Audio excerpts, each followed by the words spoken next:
You're watching the SEC on ESPN as we take a bird's eye view at a rubber game at Kemry Family Stadium in Norman. Alabama's first ever SEC baseball visit to Norman has been a fun one. The 11th ranked Sooners won a pitcher's duel on Friday, snapping the Tide's 9-game winning streak after Bama bashed 4 home runs on Thursday, outslugging the Sooners in the game that featured 7 home runs and 17 total runs. Great to be alongside the former Oklahoma Sooner Blake Brewster. I'm Chad McKee. We have had a couple of different kinds of games. We had a slugfest in the opener Thursday, then a pitcher's duel yesterday. What does that mean with the wind blowing in here for this rubber match? Series wins in the SEC is so vital, right? A win today would give each team 3. So gloves are off, right? It's a great day to pitch. The wind's blowing in. Let's see how it goes. As we said, it was far from a pitcher's duel, and the wind was blowing out in the opener on Thursday night. We knew it from the very first pitch. That's a home run on the first pitch from Bryce Fowler. One of 2 that he hit in the first 2 innings. 10 runs through the first 2 innings, and that would be plenty for Tyler Fay, his 6th win of the year. Struck out 7, allowed just 1 walk in 6 innings. The Tide winning that one 10-7.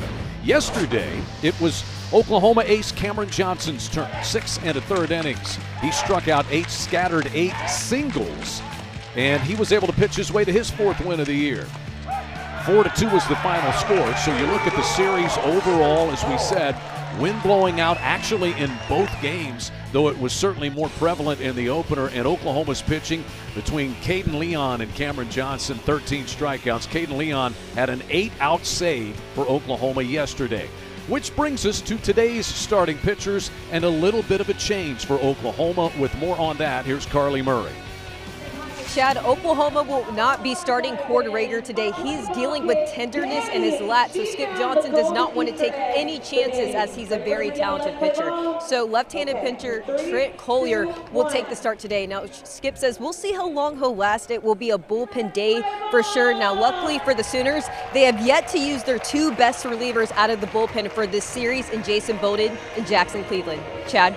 All right, thank you, Carly. 2 earned runs in now 9 appearances, and I think the best thing that Skip Johnson likes about Collier is look at that strikeouts to walks ratio, Blake. Yeah, 12-2, right? It's a guy that's been highly effective when he's called on, a guy that just pounds the zone, right? Wouldn't be surprised to see him go 3 or 4 if the innings aren't too laborious. Out of Prosper, Texas, and came through Weatherford Community College to become an Oklahoma Sooner. His first start here in Norman, got to have a few butterflies, you know. He found out before the game, of course, in plenty of time to get himself set mentally to go against this Alabama team. But he'll be tested from the get-go by Bryce Fowler.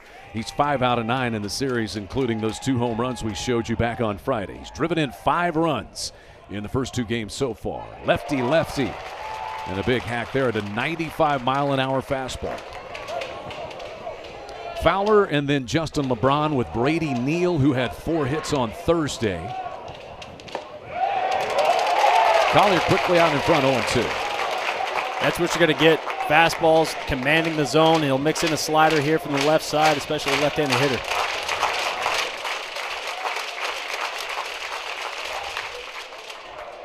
And he slashes 1 foul and out of play. Bryce Fowler got Alabama off to that great start on Thursday with the leadoff home run. We got to visit with him. He talked about the grit and blue-collar nature of this team. Sicko Sandy's. Cold and wet and in the cooler. I'll never forget it. That one misses a little bit low. Another fastball. Been all fastballs so far from Trent Collier. Taking another look here, see this location. Maybe a ball out. Tough to tell. Crowd's into it from the get-go. Up and in.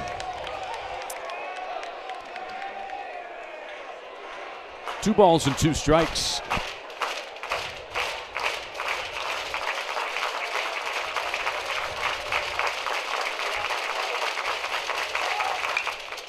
And slash foul out of play again by Bryce Fowler. Bryce Fowler is batting .435 in SEC play. That's the 2nd highest mark in SEC games. He was a starter in right field last year, drove in 43 runs. He has taken over up in the leadoff spot and in center field for Rob Vaughn and the Tide this year, and he beats the shift. Singles to the opposite field after falling behind 0-2, and that's the kind of series it's been for Bryce Fowler. He's 6 out of 10 in Norman so far.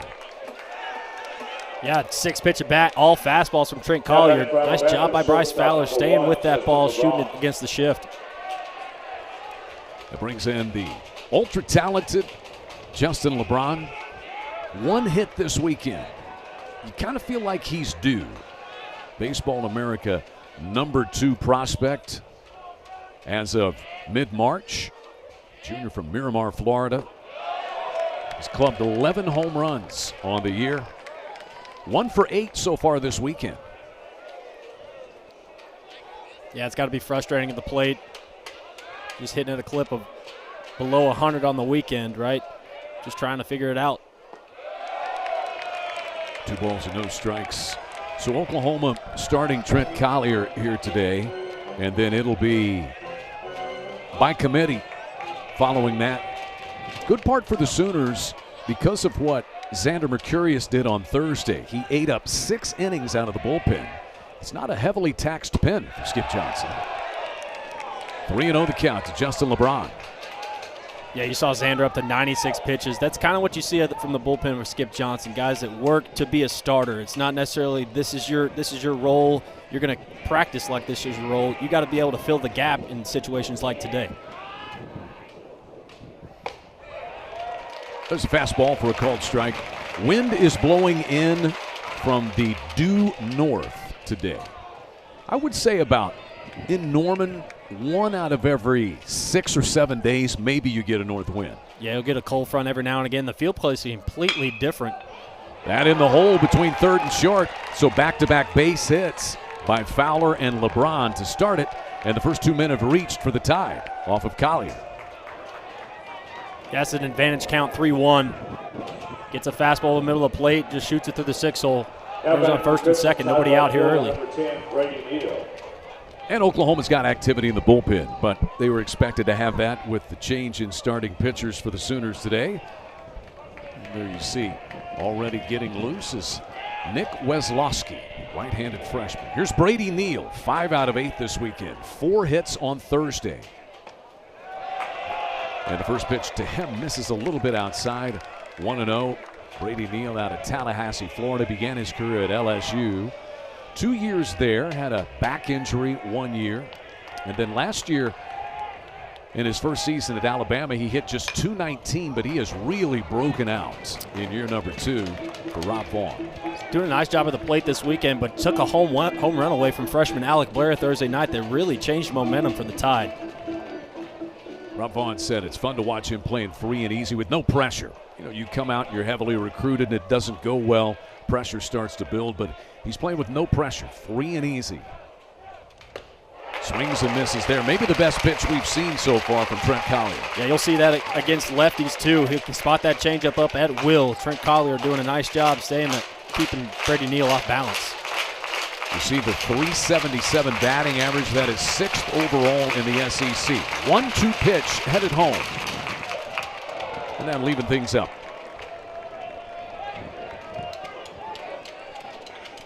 It's not just the hitters impacted by this wind. Keep an eye on the guys in the outfield. That ball is going to move as it gets up into the sky. We were down on the field pregame just trying to decipher how it's going to play for ourselves today, right? Full count now. The walk loads the bases.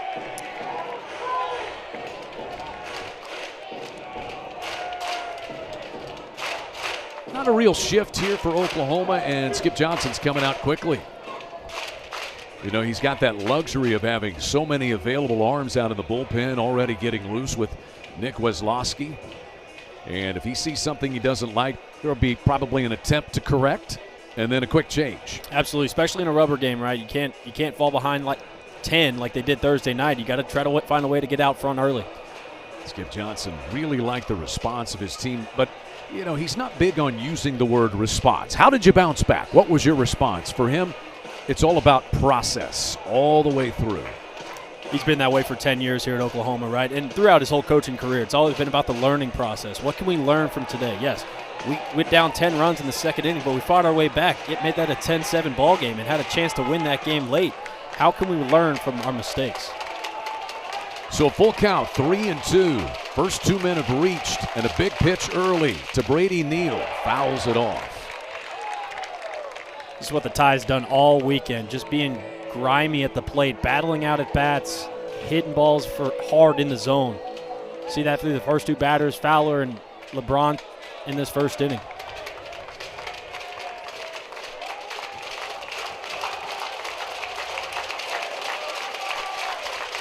Another payoff pitch. And that is ball 4, low and away. Bases are loaded for Alabama here in the first inning. And a chance for some big damage for Jason Torres. Saw Torres hit a two-run home run Thursday night. He's got some pop. Wins doesn't play with him today, but the ball will carry out to right field. So if he gets one deep and elevates, he's got a chance to put this game ahead early. 3 for 9 on the weekend. As Blake mentioned, the home run on Thursday night for Jason Torres. And then he had 2 more hits yesterday. Bases full of crimson-clad Tide helmets. And that pitch is up and in from Trent Collier. Torres, transfer from Miami, second season at Alabama, hit .255 and 11 home runs last year. This year he's hit 4, and he's after that one, comes up empty, and the count is 1-1. Good pitch right there, 1-0 count. Don't want to give him a fastball with the bases loaded, so you pull the string on it, a little change up to a righty. Well located. You see the consecutive games reached safely. And that's Paint on the outside corner. So 1-2 now on Torres. Fowler single, LeBron single, the walk to Neal. Don't necessarily need a strikeout here. Ground ball gets you 2. Trade 2 outs for a run right now. Strike 3 called. He gets it anyway. Huge pitch early here for Trent Collier. Yeah, big momentum swing right there. It's a changeup dotted at the knees. Gutsy pitch by Trent Collier. Some conversation there between Torres and the now on-deck hitter, Eric Hines. Here's Johnny Lim, 2 for 9 this weekend. Both of his hits came in Thursday night's game. Elevated fastball. And that plays up, especially to a left-handed hitter. Get above the barrel, John Lim. Try to get some weak contact. Ground ball gets you out of it.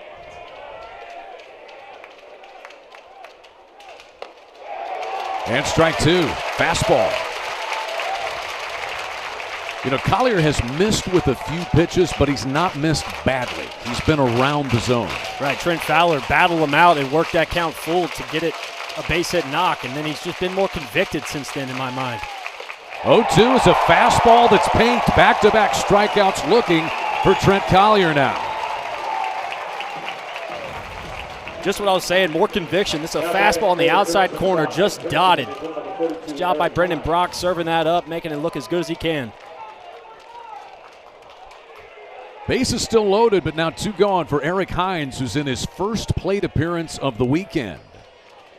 He's DHing today, freshman from Tuscaloosa, American Christian Academy, hometown kid. And that one squirts between the legs of Brendan Brock. Racing in comes Bryce Fowler, and it's 1-0 Tide in the first inning.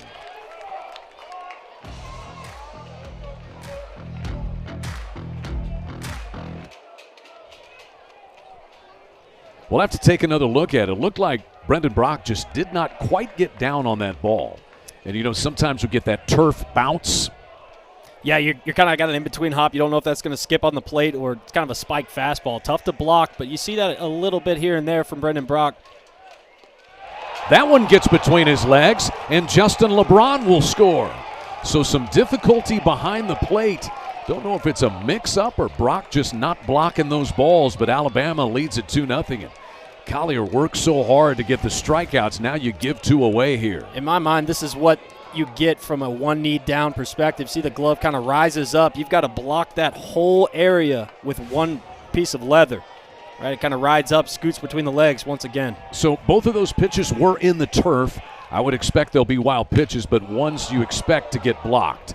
high into center field. Walk kind of getting a late jump. I don't know if he sees it and does not. It bounces off of him. Neal is already in to score as the ball is down in the outfield. And to third base is going to go Eric Hines on a fly ball to center.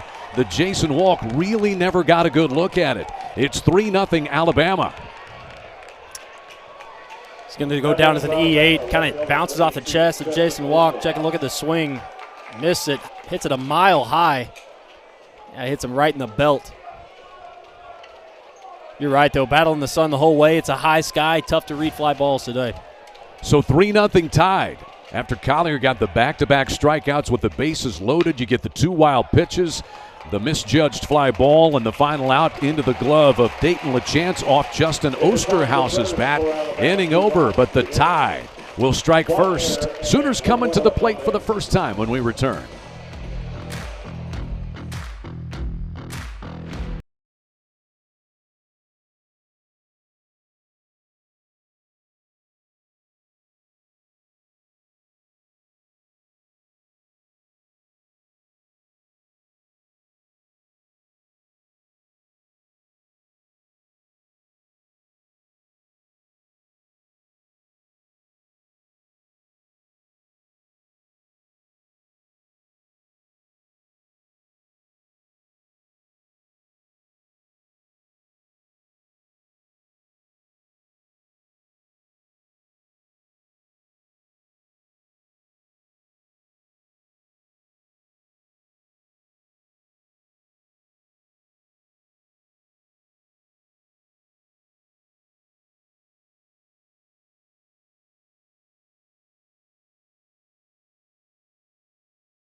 It's already been a bit of a roller coaster ride. We've only played 1/2 inning.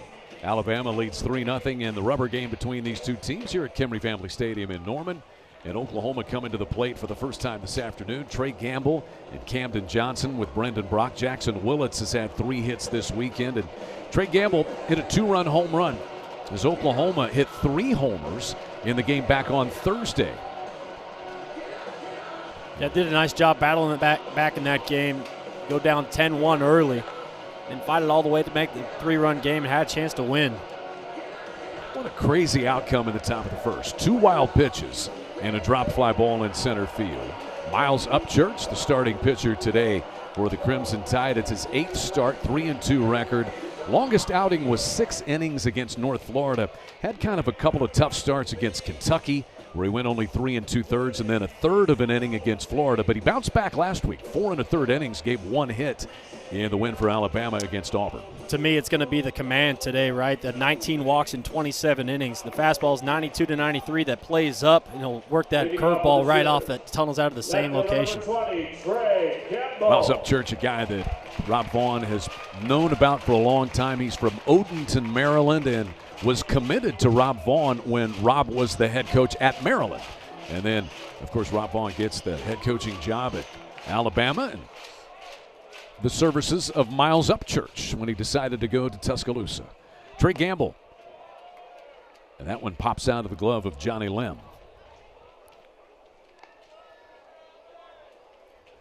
If you're Oklahoma, got to find a way to put up 1 here. Trent Collier pitched well enough to get out of that first inning. Back-to-back strikeouts in a big moment.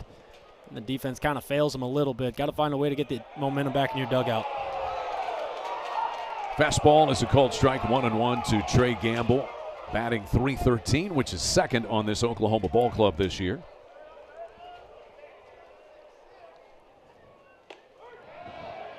And that one a little bit too tall. Trey Gamble so good at reaching base, drawing walks, and just getting on. He is 5th in the SEC in on-base percentage.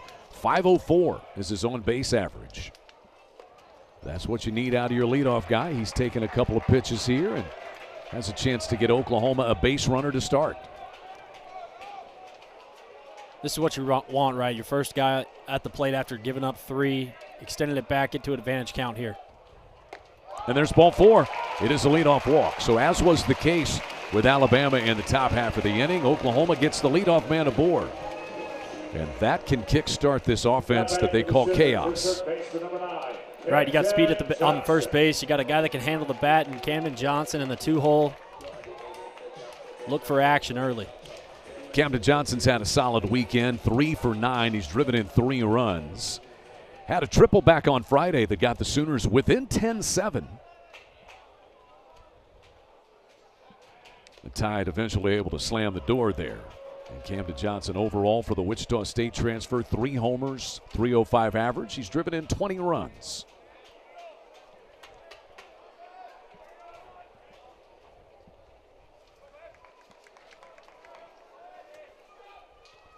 Upchurch deals.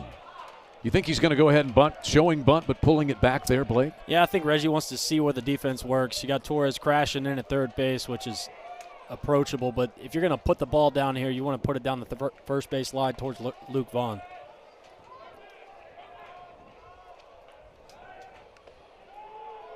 Gamble scrambles back in. He is 12 out of 13 in the stolen base department this year. Oklahoma second in the SEC in stolen bases. They have stolen 73 for the year. Only Kentucky has swiped more bags.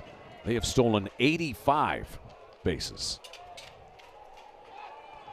Gamble took about 4 hard steps towards second, then put the brakes on. It's what you get from that chaos mentality. Upchurch throwing over a couple times. Got a strike already in the count. Then you get worried about the runner. You get a fake steal and a ball up. 1-1.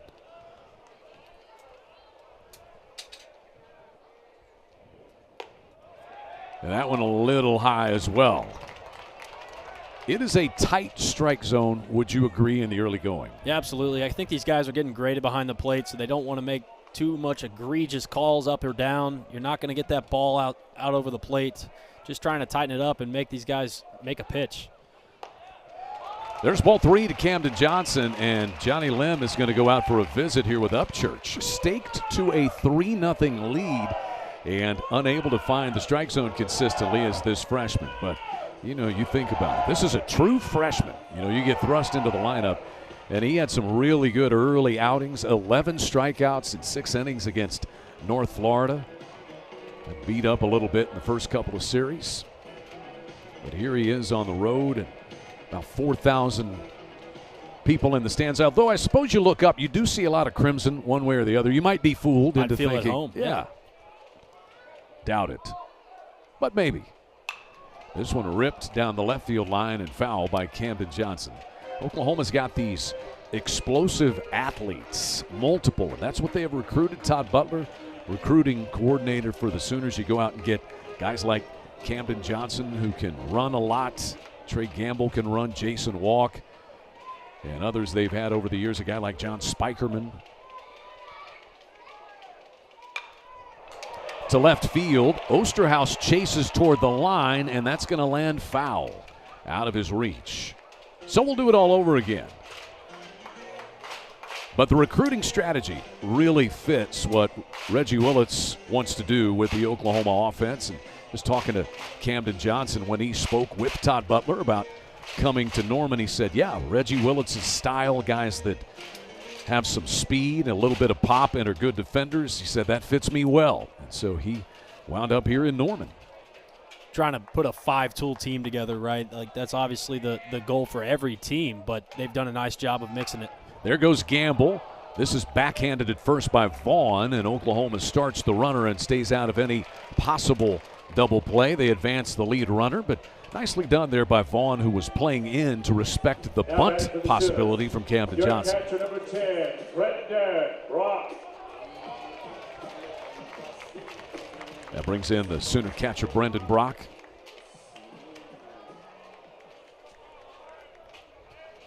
Brock 1 for 8 in this series. That one hit came yesterday, scored a run. Leads Oklahoma with 7 home runs on the year and also with 30 runs batted in. Tide have been able to get him out with a fastball up and in. See if he's been able to make an adjustment here on this Saturday afternoon. Through the right side, and it's a base hit. Charging around third is Gamble. The throw by Neal, one hopper, not going to get him. And the Sooners get their first run. We'll see if Trey Gamble is okay on that head first dive. We've also got a little shaken up. It looks like Miles Upchurch, the pitcher for Alabama, is down. And quickly sprinting out to have a look comes the trainer, Sean Stryker. Let's hope that everybody is okay. Man, I did not see what happened with Upchurch as we're watching what's going on out there in right field and the throw coming in. But he's pointing at the mound. Maybe he tripped, kind of rolled that ankle. The left sides look like what they're looking at right now. Hope he's all right. So it's an RBI single for Brendan Brock. And 3-1 Alabama now, but concern for Miles Upchurch. Remember, Oklahoma had to scratch their starting pitcher before the game in Cord Rager and had to go with Trent Collier and now Upchurch. And certainly don't want to speculate on what he's dealing with there. They were working on his left leg. That's all that we could really ascertain. That's his landing leg, too, so it's not going to be easy. He's going to get a couple pitches here, see if he's going to be able to put some weight on it. Still having a hard time even walking around right now.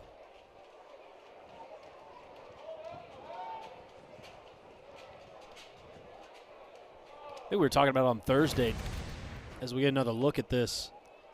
It'll be after the hit. Oh, and he takes off, yeah. Ooh. That's scary. It's as he was running. Man.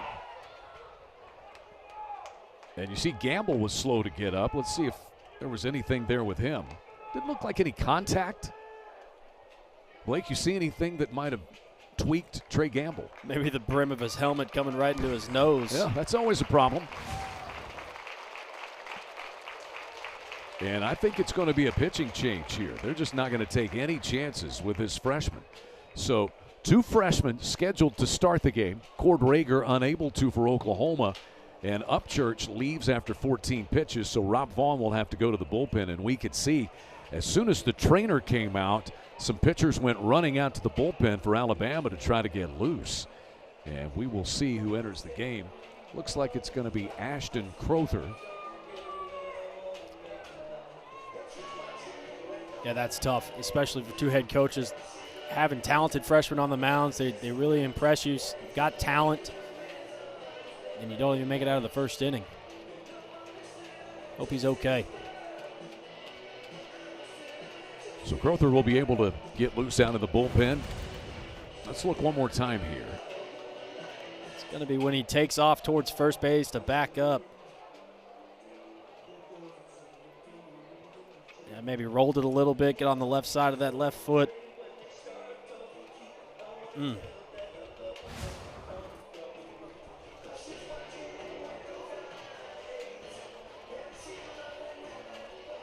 So the Tide forced to go to the bullpen. Leading this game 3-1.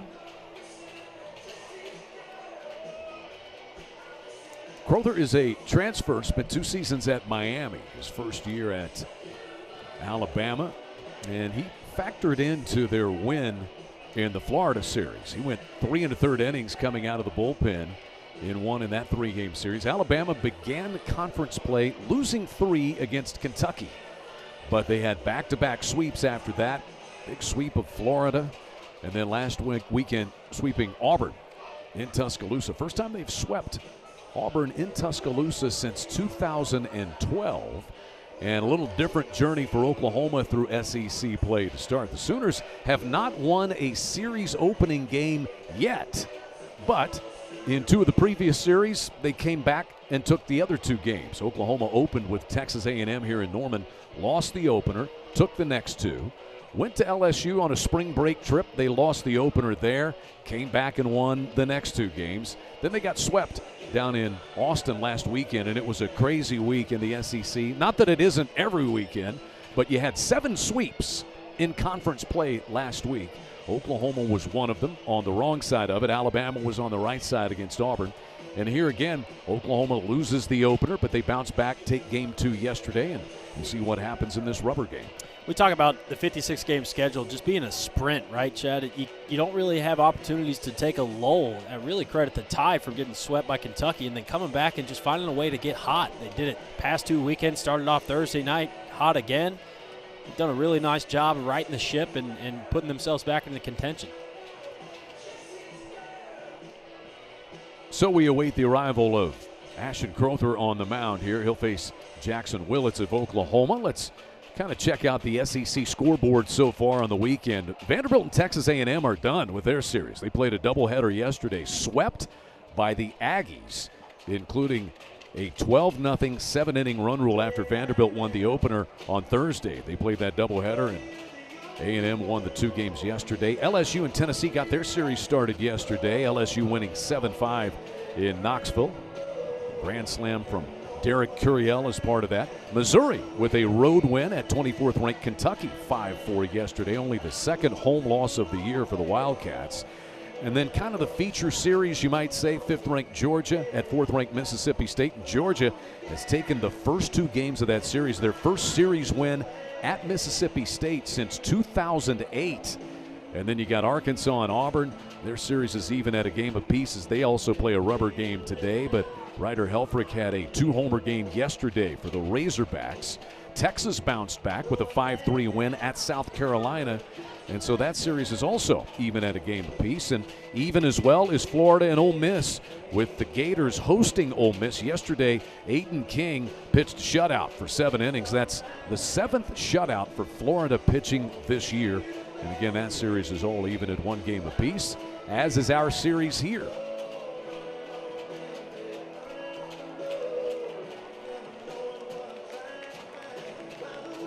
So Upchurch is coming back out now for Alabama. Maybe tape that ankle up, give us the support. The first couple pitches he threw, I thought were okay. It seemed like he was able to get it righted a little bit. Let's see if this turns into something. So with Crowther getting loose, they go in and just attend to Upchurch and see if he'll be able to continue. No doubt a close eye will be on him. He says, I'm good. His first couple, there's no grimace on his face. Feels like it's not 100%, but he's able to play through it. Tough kid. So he does not leave. Instead goes in for a little treatment. And now has to face Jackson Willits, who's 3 for 6, including a double this weekend.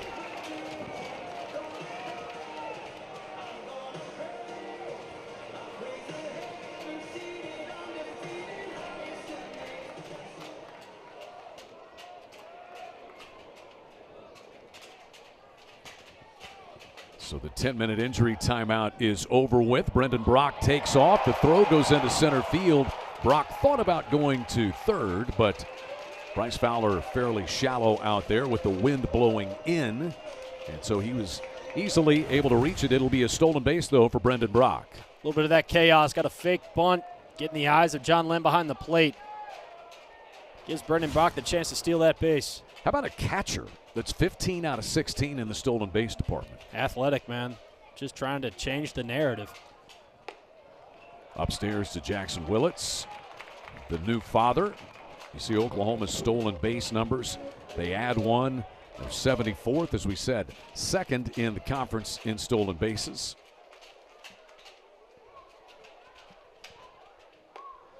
That one is upstairs as well. Jackson Willits and his wife Abigail welcoming Gracie Kate into the world back on Monday. Congratulations to the Willits family. She was here to watch Dad drive in a run Thursday in his first plate appearance since she was born. And that pitch is upstairs. It's a 4-pitch walk to the Sooner shortstop. And Oklahoma now has the tying run aboard. There she is. Yeah, beautiful baby girl. She's gorgeous. How many ball games do you think she's going to see? Oh, so many. Yeah, so watching many. Dad play when he eventually gets to the professional ranks. She's got an uncle in the minor leagues. Eli was the #1 overall pick out of Fort Cobb Broxton High School here in Oklahoma. And, of course, Grandpa Reggie over there in the dugout. Drew Dickerson comes up empty with a swing and a miss. He had 2 hits in yesterday's game in the DH spot.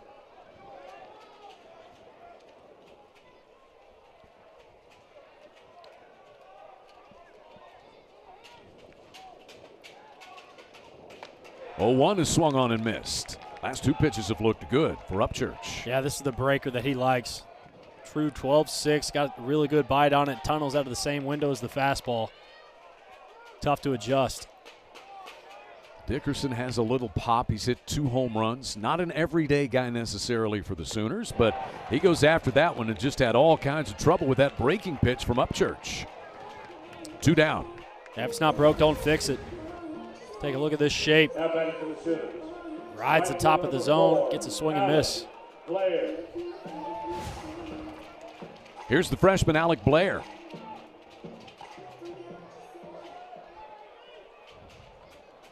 Blair getting another start out in right field today. He's kind of become the regular starter in right for the Sooners his freshman season, and he just seemingly gets better and better every time out there. Homered in Thursday's game, nearly had a 2-homer game, but Brady Neal scaled the right field fence to rob Alec Blair of a 3-run home run.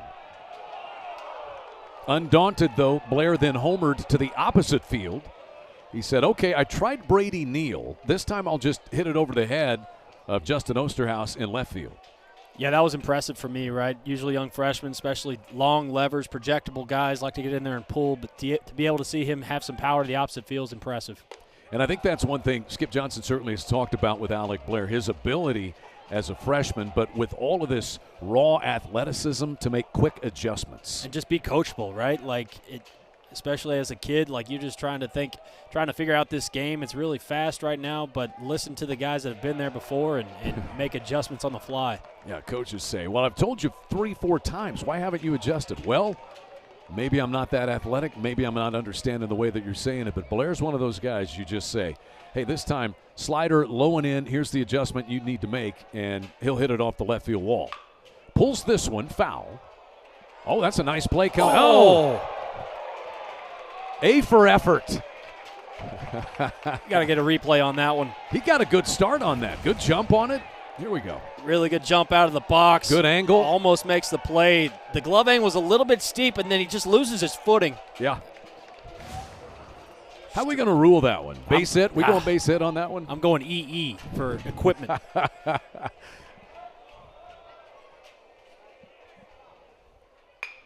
Poked right back to Upchurch. He'll jog about halfway over. He's still pretty ginger on that leg, but the underhanded flip over to Vaughn ends the inning. Oklahoma gets an RBI single from Brendan Brock, and it's 3-1. Crimson Tide headed to the second.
It was an eventful opening inning, but it's been an eventful series here in Norman. Welcome back to Kemry Family Stadium. 3-1 Alabama as we hit the top of the second. And a pitching change already for the Sooners. It'll be Nick Weslowski coming out of the pen. Beg your pardon, it's going to be Trent Collier still out there. Did you see that coming, Blake? I thought you told me pitching change. That's on me. It's Trent Collier still out there. So Collier gave up the 3 runs. You would say a little bit of tough look because the wild pitches that were not blocked back there, the error in center field. But then again, he gave up 2 singles and a walk. although he was pretty consistently in the strike zone, would you say? Absolutely. And he pitched well enough to get out of that inning, right? You get a couple blunders behind the plate from Brendan Brock and then a tough fly ball for Jason Walk in the outfield. Props to Skip to leave him back in there, right? You're just trying to eat up innings right now, keep yourself in the game to give it a chance to win late. Luke Vaughn is 1 for 7 this weekend, a walk and a run scored. 8-9-1 in the Alabama lineup here. It's kind of got a juiced fastball and then more of a little get-me-over style fastball, right. Blake. Takes a little bit off just to locate a little bit better, but that fastball's up to 96 at times. That's 92 miles an hour, swung on and missed.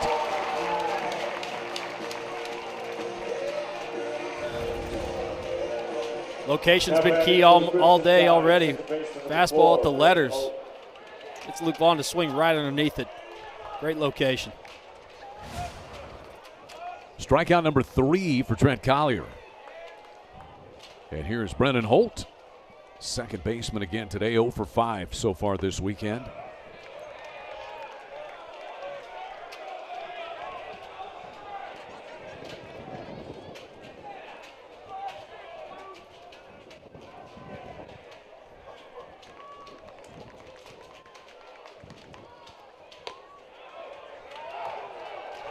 Two 2-0 the count to Holt. Tide would love some production out of this bottom half of the lineup. They're just 2 for 20 on the weekend. Find a way to get them going. This is a really competitive team.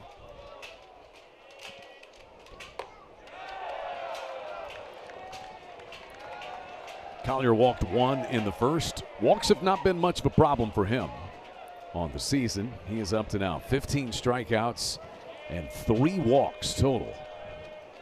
But in danger of the 1-out free pass here to Holt with the dangerous Bryce Fowler on deck.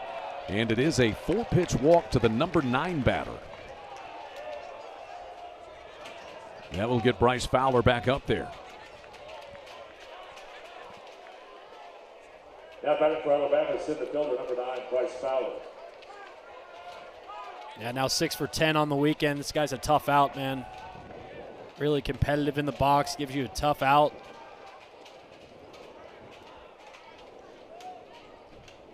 Two home runs on Friday. He's driven in 5 runs this weekend out of the leadoff spot. Goes all fastballs the first at bat, then breaks off an 83-mile-an-hour breaking ball to start off 0-1 in the second inning.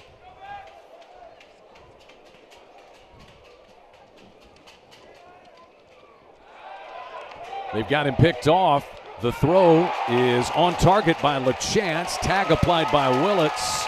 And out is Brendan Holt trying to steal. I think he's acting like he may want them to take a look at it. And I think Rob Vaughn will ask for a replay review. Throw certainly beat him. We'll see if the tag got him. It's the crew chief, William Van Rappelhorst at second base. Took his time on that call to try to make sure to get it right. Got Brendan Holt doing a little swim motion. Going first move here. Let's check this out. A little lip-de-doo. Holt might be right on this one. Yeah, might have gotten around the tag. Pulls that left hand back. Excuse me. The old okey doke with the Yeah. left hand, and I'm going to sneak the right hand by you. Stays on the bag. Question is, oh, he comes off. And we get him. He's saying no, no. See if we get a tag on the belt here. Looks like we do. He's on the bag. Watch Holt's right hand. See if he comes off. It's going to be late here. Right there. Out.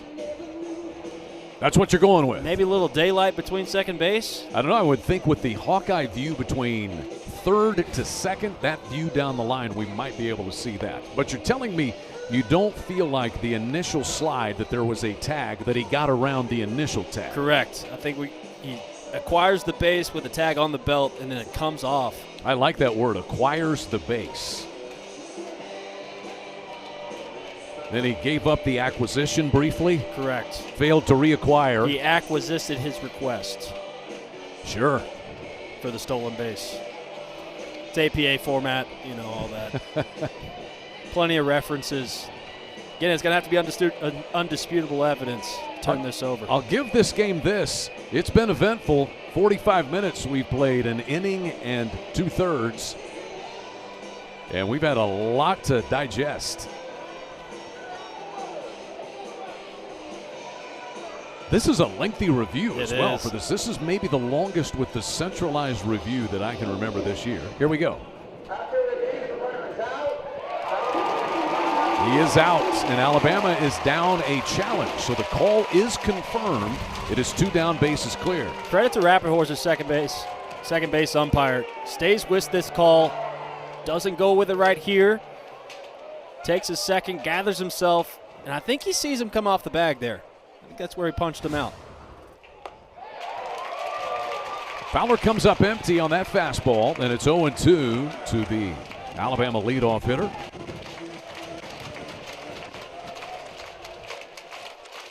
Oklahoma shifts 3 infielders over on the first base side. And this one is roped into center field. It is another base hit for Fowler, his 7th in the series. He's 7 of 11. It's a really good pickup for Rob Vaughn out of the JUCO ranks. He told us the other night, had that time at a Division I school early in his career. He was at Southern Miss, redshirt year there. And then 2024 went to Pearl River Community College in Mississippi. He told us the other day he fell back in love with baseball. You hear that all the time, right? It's a game.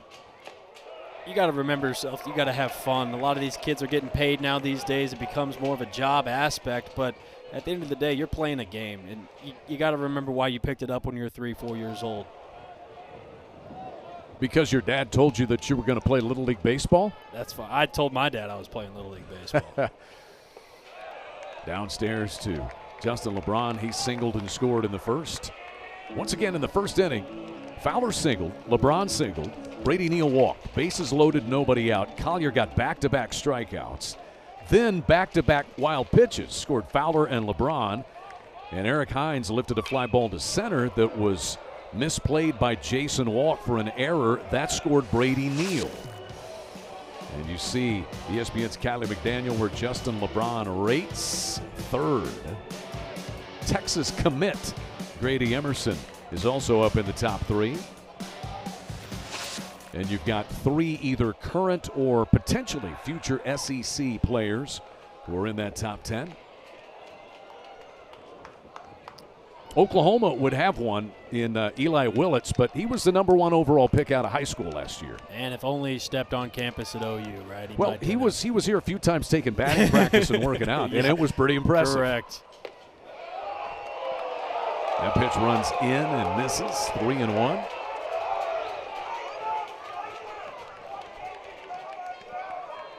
This is what is great about the top 3 guys in the Tide's offense, right? You got Bryce Fowler who protects Justin LeBron, and then Brady Neal right behind him that swings a good bat as well. 3-1. That's hit into center field. Charging in, Walk slides and has it. Inning over. So Jason Walk squeezes that shot off the bat of Justin LeBron. A walk and a hit, and a man stranded. And Jason Walk playing some good defense here in the second inning for the Sooners. Yeah, it's a really good jump. Nice play, securing the last out of this inning. The team in the dugout.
Now batting for the Sooners. It is a beautiful day at Kemery Family Stadium in Norman. Welcome back in alongside former Oklahoma Sooner Blake Brewster. I'm Chad McKee.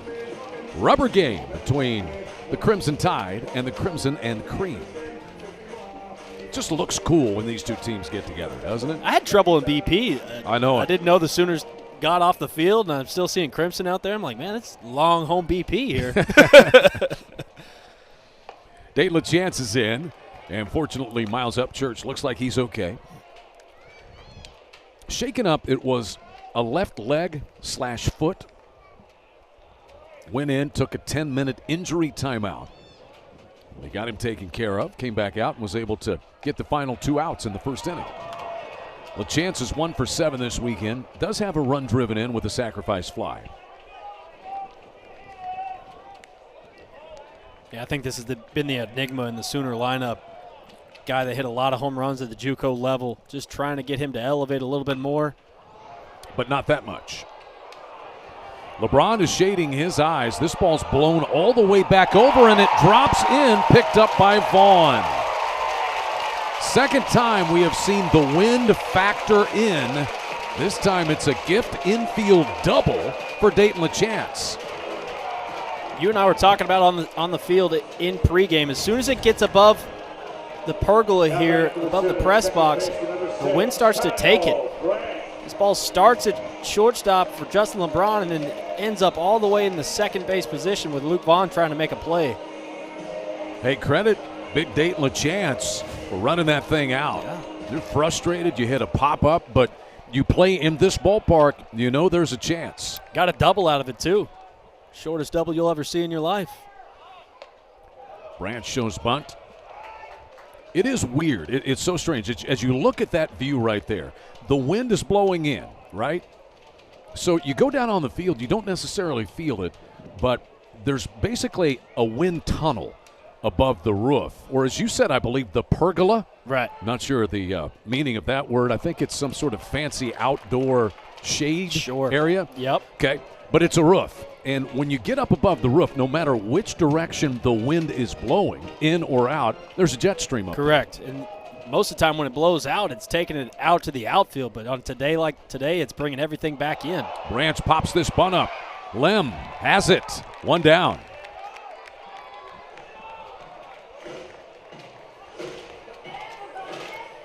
Lack of execution there in getting the bunt put down by Branch.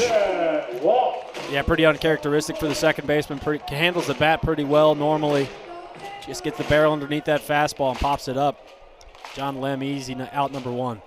So here's Jason Walk. 2 hits and a run driven in this weekend. We saw Jason Walk on a play in game number 1 back on Thursday night. Run into the center field wall, trying to catch a ball hit by Brady Neal. Came up a little gimpy, and you just watch him as he shoots this one into right center field. Long run for Fowler, shading his eyes, and caught basket style by the right fielder Brady Neal. It's an adventure here today. Now batting for the Sooners. Yeah, good job by Brady Neal, staying connected with that baseball up in the air. Tough Sky makes the play. Look, he's laughing. I shouldn't have caught that one. Sometimes you make a spectacular play by climbing the right field fence. Sometimes it's a wind-blown basket style in the right center field gap. Outs and out, you take it. Back to the top for Trey Gamble now. Gamble walked and scored on a base hit by Brendan Brock. The lone Sooner run back in the first. Thought Dayton LaChance had a chance to tag up to that ball to right field. See if that plays out.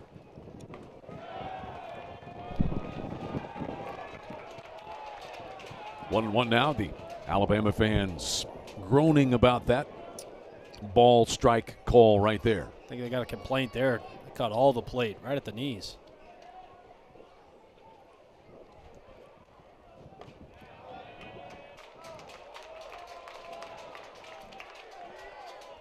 As good an eye as you will see in college baseball, Trey Gamble. Yeah, sees his windows effectively well. older guy, veteran, been around it. Take us through what you mean by windows. So for me, I like staring right at the forehead of the pitcher, right?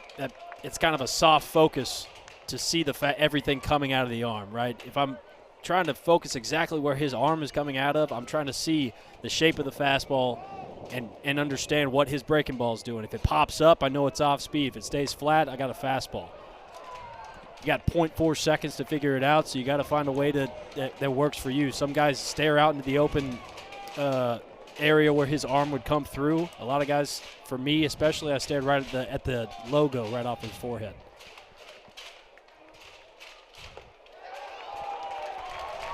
And it's a walk to Gamble. He has walked twice in this game, and now 26 times on the year for the Sooners, one season after he walked 49 times.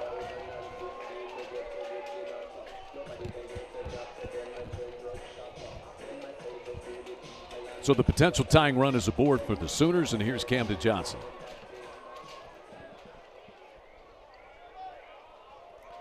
And that's 4 walks issued by Upchurch now.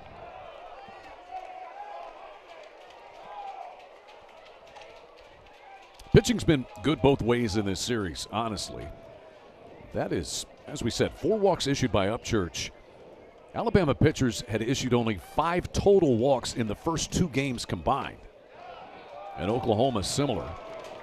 Sooner pitching issued just 2 walks yesterday, or I should say 2 walks on Thursday and 2 walks yesterday. So very effective and in the strike zone for the most part. Yeah, Skip Johnson's got to be happy. It's a lot better than 26 that they had in Austin. Foul ball off the bat of Camden Johnson. In fact, Oklahoma did not issue a walk in its midweek game at Oral Roberts, so much better. Talking about 4 walks issued in 3 games now for Skip Johnson's pitching staff. It's about being convicted, right? Understanding what the plan is at the plate, trying to get guys out and off balance, but just trusting the plan, trusting your stuff, not making it nasty, just putting it in a better location. Ground ball to the second baseman, Holt. And the inning is over. A double and a walk, and a couple of men left by the Sooners. 3-1 Crimson Tide leading this rubber game as we move to the 3rd.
Inning number 3 brings us our first pitching change of the afternoon. Nick Weslowski, talented right-handed freshman coming on here for Oklahoma. It's a guy that had a midweek appearance of 3 innings with 5 strikeouts, nothing surrendered at Oral Roberts. Skip Johnson is as excited about this freshman class of pitchers as just about any he's ever had. This is one of the reasons why. Yeah, 4th appearance, and you see the walk to strikeout ratio is good, 6-1, giving up 3 hits in those 4 2/3. Projectable guy, 6'3", 215. Come in, throw, pound the zone, upper 90s. Out of McKinney, Texas, Boyd High School. He replaces Trent Collier. Trent Collier's outing, 2 innings, 3 hits, 3 runs. Only one of the runs surrendered by Collier will be earned. and he had 2 walks and 3 strikeouts. Once again, Cord Rager, the projected Sooners starting pitcher, was a scratch, tenderness in a lat, and just out of an abundance of precaution, he did not pitch today. The start went to Trent Collier. Now it is Nick Weslowski. Brady Neal is the batter. Neal walked in the first and then scored on that fly ball to center field that bounced off of Jason Walk and landed.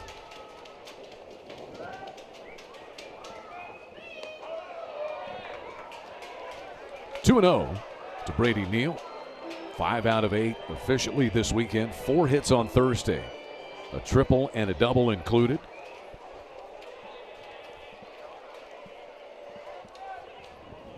The triple was disputed. In fact, it was challenged.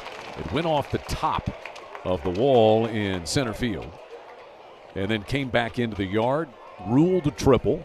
Alabama challenged that it went over the top and then hit the batter's eye wall and bounced back in. But the call of triple was confirmed. That ball was smoked, too. I'm telling you, man, the top 3 guys in this lineup are truly impressive. Compact swings, quick hands. Understand what pitching staffs are trying to do to him. Well hit up into the wind, but not hit as well as perhaps I thought.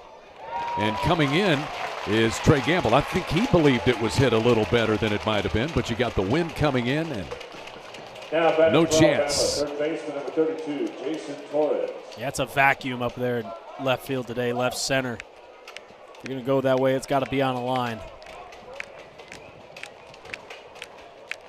Just one of those days, with the wind blowing in, you want to make sure in the outfield that your first step is not back. Right, that's what you're always taught. In the read off the bat, like that's up, that's going back. Ground ball to the shortstop. Willits off the bat of Torres. 2 gone. 2 quick outs for the freshman. I think we saw a little wildness, just trying to get the nerves underneath him. Done a nice job getting Torres right there to ground out. Yeah, Oklahoma's got these really talented freshmen. Cord Rager, who we didn't see today, obviously, but we got to see Xander Mercurius and a lot of him back on Thursday. And Xander Mercurius is one of the reasons Oklahoma has so many guys available out of its bullpen here today. He lasted 6 innings in relief of his brother LJ in the Thursday game. It's fun to watch, not just because of the performance, right? But he puts on a show on the mound, getting off after every pitch, talking to himself, and it's fun to watch, man. It's really something to applaud. And then we talked to him yesterday as his brother LJ was stacking a baseball glove and multiple Gatorade cups onto his head in the middle of the interview. I thought he was super composed. Moment doesn't get to him, right? Lem takes that one. 3-0 the count. Xander and LJ Mercurius pitched both of them for the Sooners on Thursday. 3-0 pitches over the outside corner. It was a situation where LJ actually handed the ball to Xander in that exchange there. I said, is that the first time you can remember that ever happening? He said, absolutely. That's Xander. So cool. What an incredible experience to have your brother on the same squad as you. And they were fully aware of what Skip Johnson was able to do with the Witherspoon brothers, Kyson and Malachi.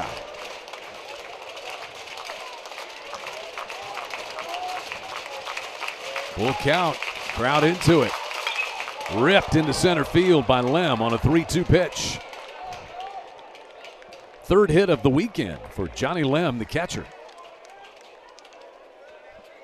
Job by Lem there, not falling asleep, working that count to a full after going out up 3-0. Gets a fastball middle of the plate, serves it in center field.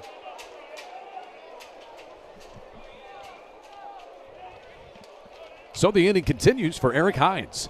He hit that fly ball up into the wind, up into center, right center field. And Jason Walk first had trouble locating it, and then the wind blew it actually into the body of Jason Walk. It bounced off of him for an error, and that scored a run. There's Walk. Very sure-handed center fielder, that play notwithstanding.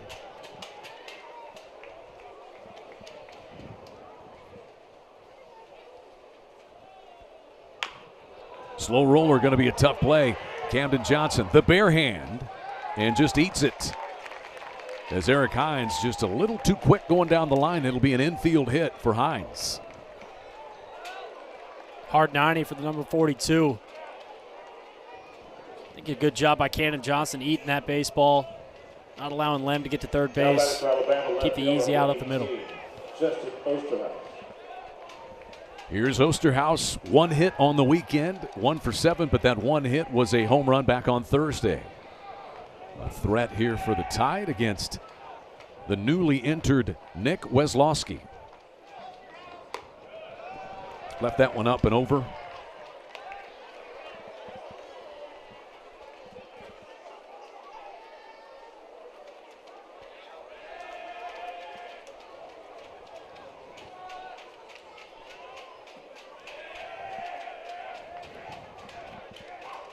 And the 1-0.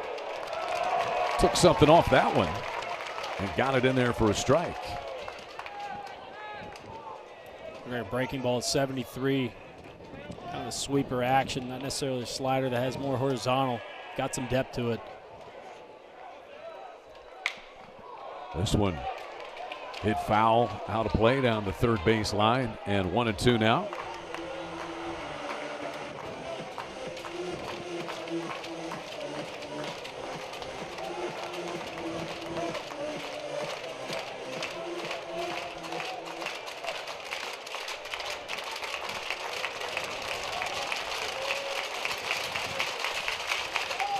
Downstairs, this one blocked by Brendan Brock.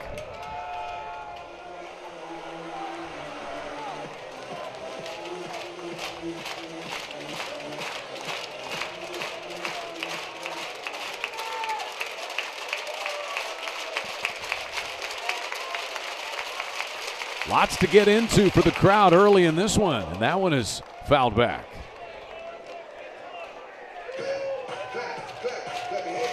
Osterhaus, nice job fouling that ball off right there. Got to be sitting slider here. It's going to be the out pitch. Find a way to get to it. 2-2 down the right field line, and foul over into the former visitors bullpen, Kimry Family Stadium. That's going to be a nice, big, beautiful building here in the next couple of years as they continue with the improvements at Kimry Family Stadium. New fence this year, clear fence, new bullpen locations.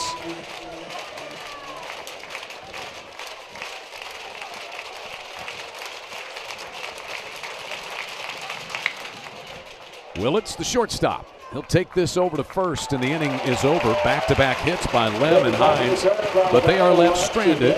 3-1 Alabama, headed to the bottom of the third.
Our score is 3-1. Alabama got 3 runs in the first inning. Oklahoma responded with 1 in the bottom half. This is the rubber game of our 3-game series. The Tide won 10-7 Thursday, Oklahoma 4-2 yesterday. Let's take a look at the other SEC scores. Final in 10, Georgia sweeps Mississippi State in a battle of the Bulldogs down in Starkville this weekend. Texas trying to take 2 of 3 from South Carolina in Columbia after South Carolina won the opener Thursday. Texas won yesterday. Missouri won the first game of that series in Lexington yesterday, and it looks like that the Wildcats are going to even it up. And it's been a good one between Arkansas and Auburn. They're in the bottom of the third, tied at 3, and the series is tied at 1 game apiece. Miles Upchurch back out there facing the Sooner catcher Brendan Brock. Drove in the first run of the game for Oklahoma, and the only one so far, with a base hit back in the first. Torres to his left. So far so good since coming back out for Upchurch. Gave up the double on the infield, which was basically a pop-up off the bat of Dayton LaChance. Also gave up a walk, but doesn't show any signs of that left foot or leg injury that we saw him have to take a 10-minute timeout for. Props to the training staff, getting him taped up, making him feel confident in his body again. He's settled in nicely. First pitch swinging, Jackson Willits hits a foul ball. Look out up there. That hits the metal bleachers hard. Got a couple of fans that were just completely oblivious to that ball coming in. Never know it. Got to have your head on a swivel, Blake. Got to. Come here to make a play. Come on. Jackson Willits walked his first time. 3 for 6 here in the series. Foul tip that's hung onto there. Ty going to get the shift, putting Torres in that 4 position. Brennan Holt going out to short right field.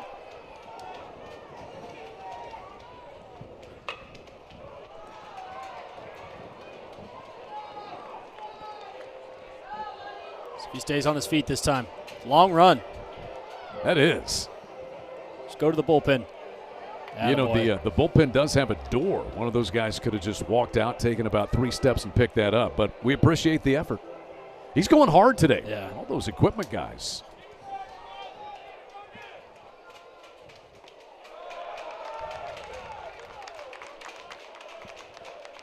Good pitch by Upchurch there, about a 58-foot breaker. See if you get a chase from Willits. You can go anywhere here, 1-2.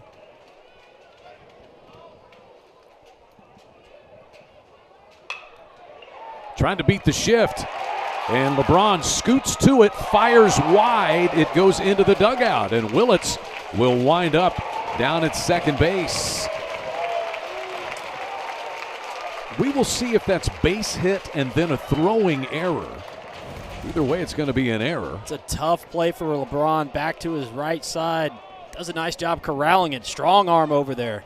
Watch this ricochet. I think it hits a guy in the camera. It did. Oh, Man down.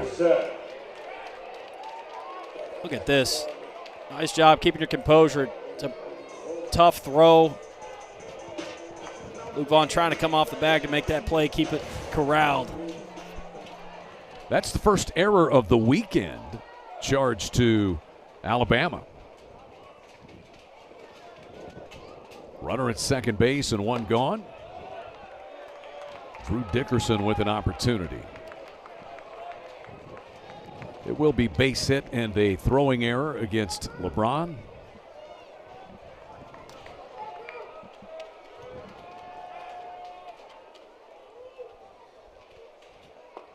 Dickerson after that one, they're leaving it at 1-1. One thing that Rob Vaughn would certainly like to improve upon with this team is the defense. That's 40 errors committed by the Tide, but they've had a solid defensive weekend.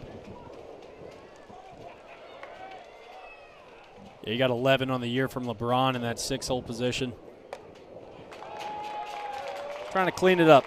Get your outs on time. 2-1 here to Dickerson. Struck out his first time.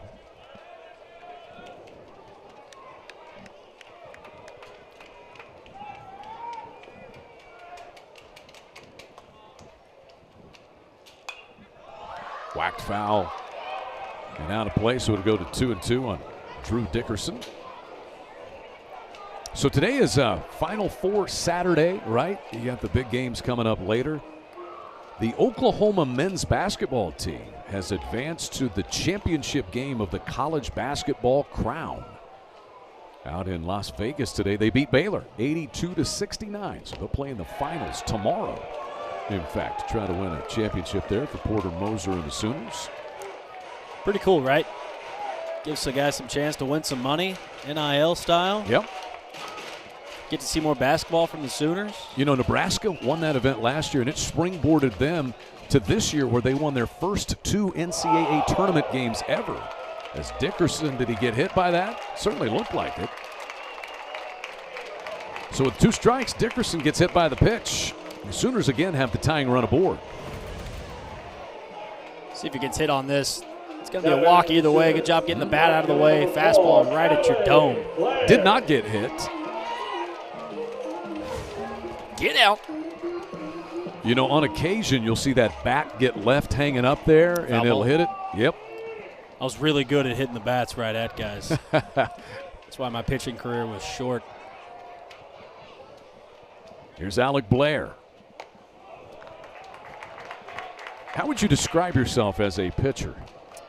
Soft throwing lefty, man. Thumber. Yeah. Competitive, though, man. I'd go right at guys. 83. Come get it. I appreciate the spirit. Alec Blair goes after that one. 1-1 the count.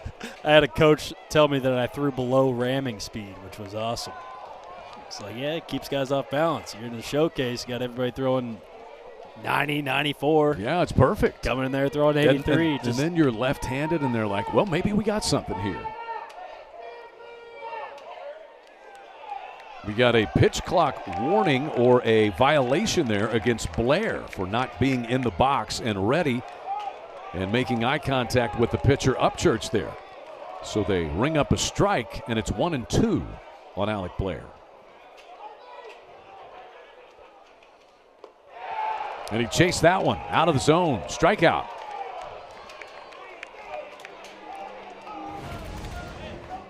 This ball's never a strike.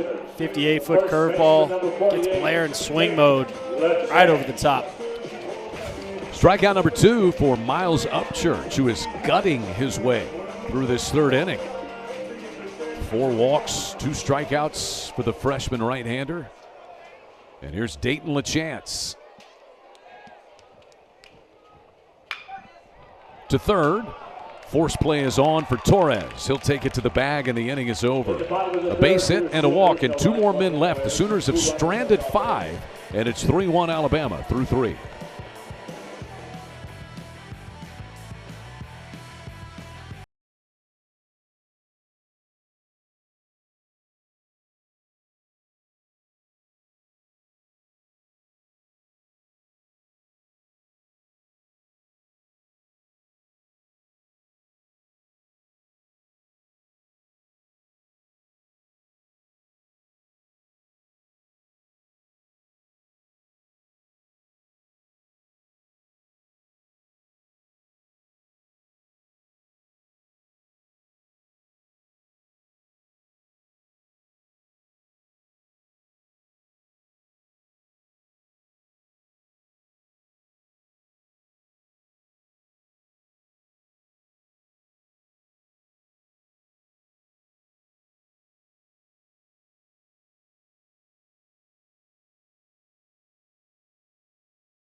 Alabama leads it 3-1 over Oklahoma. Rubber game of this 3-game series. Kemry Family Stadium on a beautiful sunshiny day with the wind blowing in out of the north. The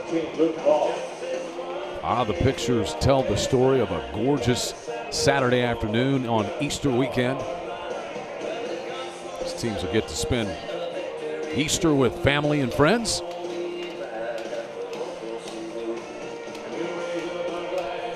Luke Vaughn, Brendan Holt, and then the leadoff man Bryce Fowler, the scheduled hitters against Oklahoma freshman right-hander Nick Weslowski.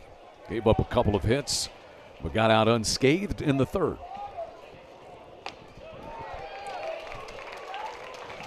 Vaughn struck out his first time. That was against Trent Collier.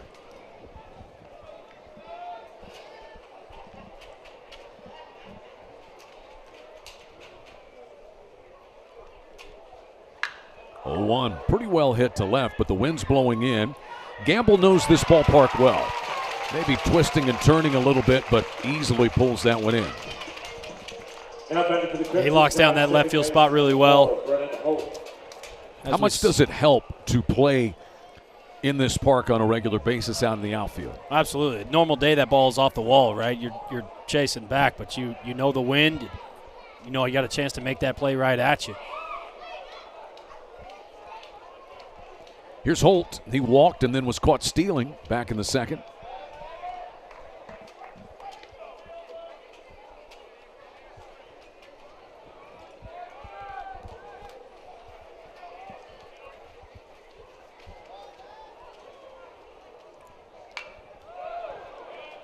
Brendan Holt out of Baton Rouge. Began his career at LSU. Was injured in 2022, so he transferred to Oklahoma State. Limited playing time in Stillwater.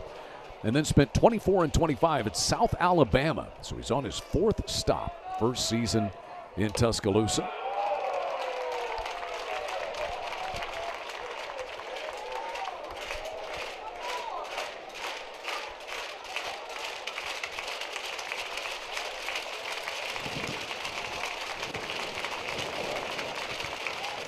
One-two pitch over the top of the back screen on the third base side.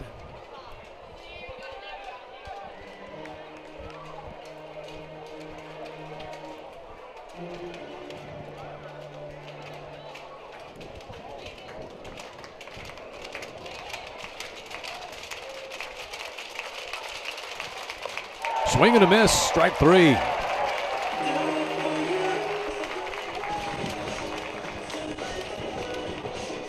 Just really good execution from the freshman. Fastball at the letters, up and away. Gets Brendan Holt to swing straight through it.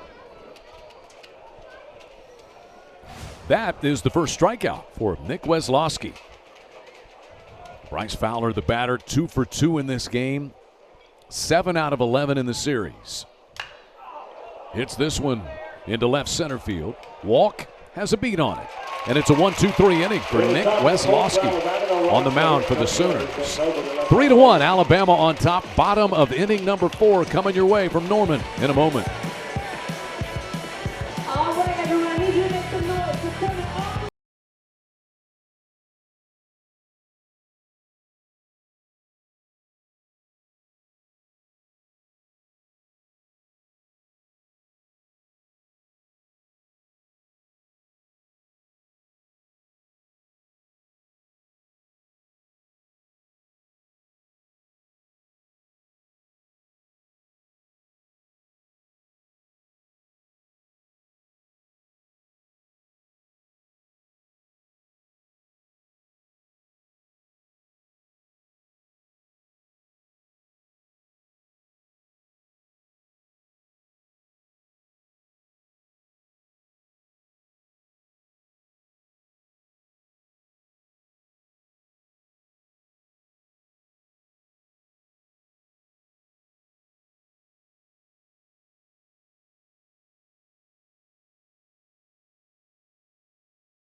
Alabama leads this rubber game 3-1 at Kemry Family Stadium, bottom of the 4th inning. Alongside Blake Brewster, I'm Chad McKee, and we're joined from the Sooner dugout now by head coach Skip Johnson.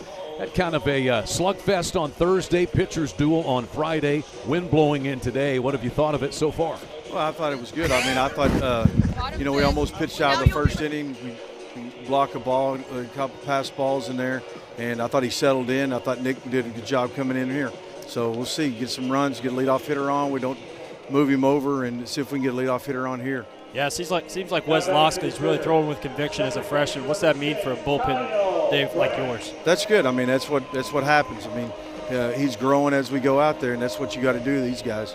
How much of this, we go back to Thursday, is set up by the performance of Xander Mercurius and what he gave you Thursday? Oh, it was huge. I mean, what he did, give us 6 innings, help us not use the whole pen, and in case something happened like it happened today. All right, Skip.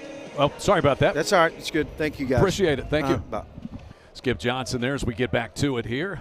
Let him get back to it in the dugout.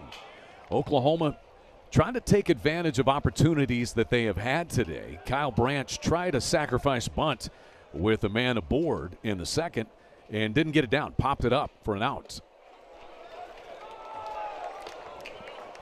Yeah, you get late in this game, you think of situations like that. Last inning, you get a guy on second base, less than 2 outs, can't find a way to score him.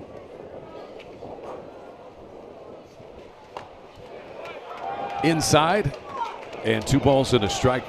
90-mile-an-hour fastball to Kyle Branch. Just a sophomore. Kyle Branch had a very good freshman year. Was on the All-SEC freshman team. 64 hits last year. Just hasn't had a good consistent stretch so far. Was big in Oklahoma's ranked win over a top 10 TCU team opening weekend. But man, is he good defensively. And ball 4 is low. You take at bats like that from a leadoff guy on, you get a first pitch, you get a leadoff walk. Now your offense can set up. But the scouting report's out on him, right? Freshman year, kind of had a really good year. Being able to square some baseballs up. Pitching staffs are trying to figure out how to pitch him. So we see a visit here from the pitching coach, Jason Jackson. Come out to visit.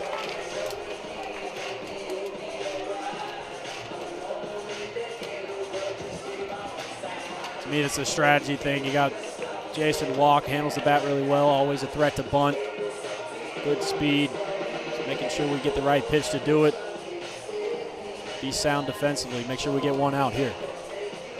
If you're just joining us, Miles Upchurch in the first inning on a batted ball that went into center field by Brendan Brock, kind of coming off the mound and trying to chase toward the ball, came up gimpy. He went into the dugout, took a 10-minute injury timeout, and came back out, and he's looked good since then. But now it looks like the Tide may go to the bullpen. Yep, the call has been made. So with the leadoff man aboard in the 4th inning, pitching coach Jason Jackson makes the call to the Alabama bullpen, summons Ashton Crowther, who we've seen warming up a couple of times already. He'll enter the fray when we return to normal.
Miles Upchurch, solid, kind of gutted his way through 3 innings today. There's what we spoke of right before the break, chasing after that ball, took a 10-minute injury timeout.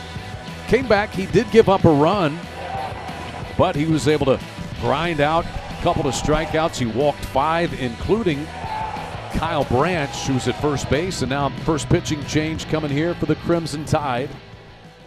And there he is. We have seen Ashton Crowther multiple times. In fact, as the injury situation was unfolding with Upchurch, Crowther got loose out in the bullpen, and now he enters.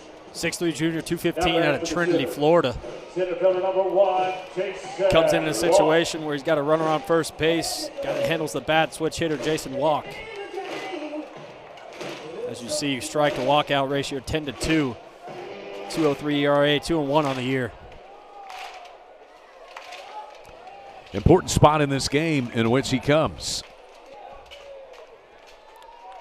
Jason Walk, fly to the right fielder, Brady Neal. And Crowther begins with a lob over to first.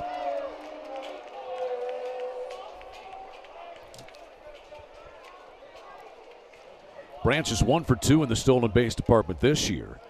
Last year, different story. He was 14 out of 14.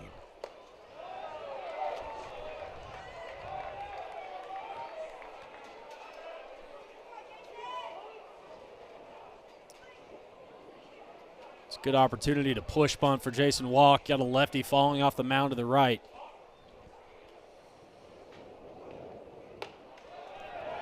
He's down to the count 0-2.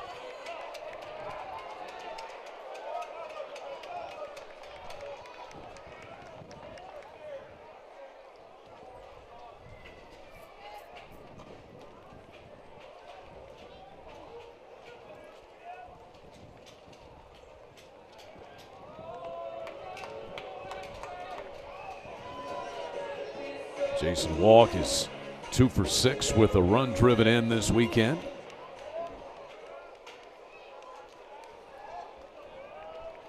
Well, it's going to be a bullpen type of a day for both these teams. As Walk shoots this one toward right. It's caught by Neal. Branch ranging towards second base. The throw back in behind him. And Luke Vaughn may have come off the bag there. No, he did not. He hangs on, and it's a double play.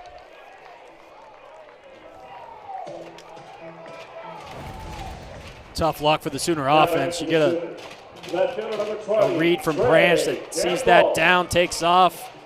Job by Brady Reed. Brady Neal doubling him off. Yeah, clean. A little bit of a collision with Branch sliding in. Looks like Vaughn's all right. Was waiting to see, couldn't tell if he hung on, but he did. Base is empty, 2 gone. Back to the top of the order, and Trey Gamble. 2 walks and a run scored. He scored the lone Sooner run on Brendan Brock's base hit back in the first.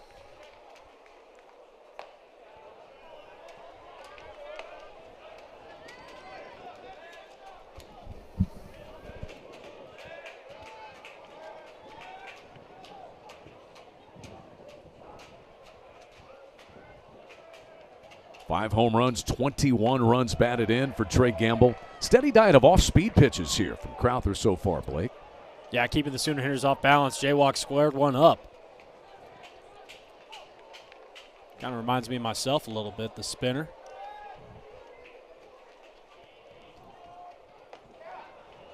That one spins outside and squares the count.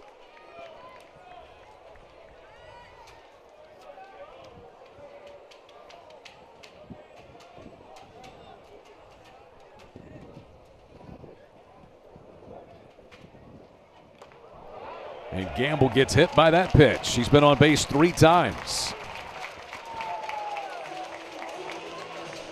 So he is setting the table for this Oklahoma lineup in the leadoff spot. You take this one all day. Got a 2-strike count right off the shirt all day long. Free 90.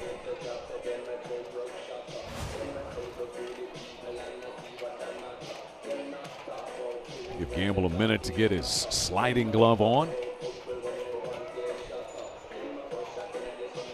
Camden Johnson will get a crack. He is 0 for 2 today. Camden Johnson is grounded to first and grounded to second.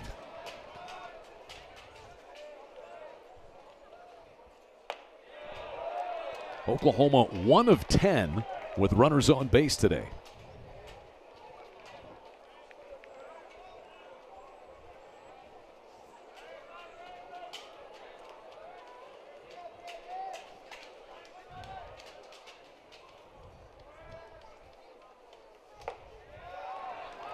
And 0-2.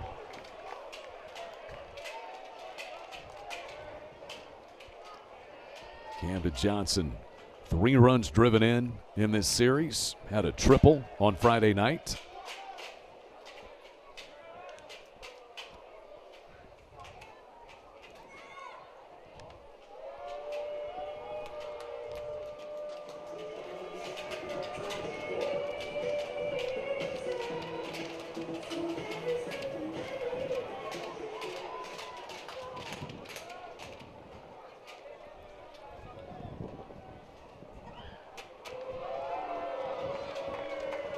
Well, just trying to keep Trey Gamble hugged up tight. 12 out of 13 in the stolen base department this year. Oklahoma has stolen 1 today. It was Brendan Brock back in the first. Yeah, you got the green light. Any way you can get to second base with 2 outs, get yourself in scoring position. Not running. Johnson pulls this, knocked down by Vaughn. He'll pick it up and trot to the bag. Inning over. A hit batsman and a walk, but nothing across for the Sooners. 3-1. Crimson Tide leading, moving to the 5th.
Who's your money on here, Blake? Boomer or Sooner? I got Sooner. Don't know which one it is, but Kentucky Derby's around the corner. Yeah. Just getting my mind right.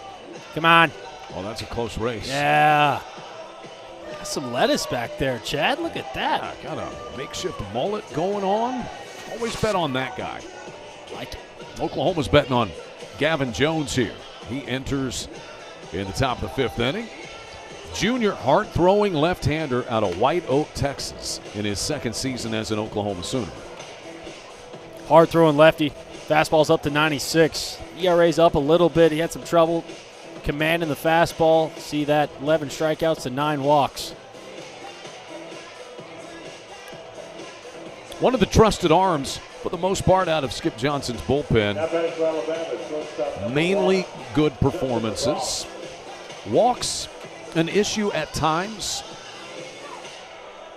Gavin Jones was a two-way guy. He actually hit a little bit a season ago as a Sooner, but hey, when you throw 96 from the left side, it's a pretty good idea to do this right here. Hey, man, you're going to make a lot of money just throwing baseballs for a living. Justin LeBron is in. He takes 96 miles an hour inside. 11 home runs on the year for one of the most talented players in the country. This weekend, he is 2 for 10 with 2 singles and a run scored. Flared foul. Isn't that crazy, this sport? You know, essentially, we have the same weather Thursday night as yesterday afternoon. Maybe a little cooler yesterday afternoon.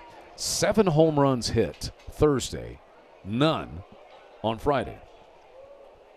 In great. fact, you know, Alabama, they had 8 hits. They didn't have an extra base hit yesterday. All singles, right?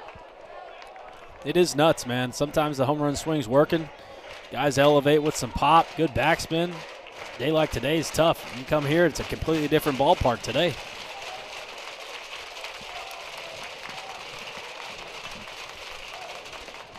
Goes after that one, Gavin Jones with a strikeout. That pitch was nasty. Just snapped down into the turf. It's a good look. He's got the three-finger changeup, just disappears. Call it the shadow ball. Right at the shins, unhittable for Justin LeBron.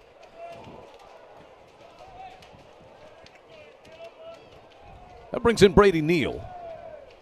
0 for 1 with a walk and a run scored today.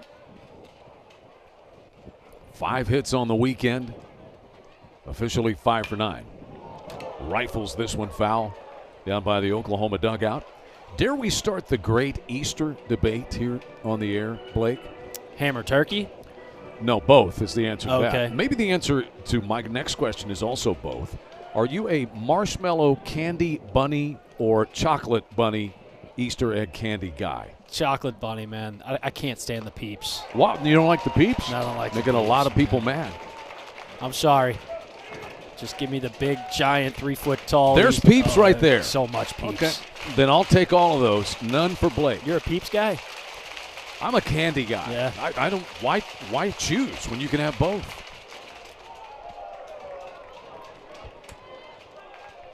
I need the big 1-pound Reese's cups that takes up our whole table here. I'm in. In the freezer. I don't have time to freeze them. Shift is on, and a 1-2 count. Neal fouls this one off. As you said, Neal's made great strides at the plate this weekend, but one of his biggest plays was defensively. He took a 3-run home run away from Alec Blair in the game on Thursday, and Alabama ended up winning the game by 3 runs. 10-7 it turned out.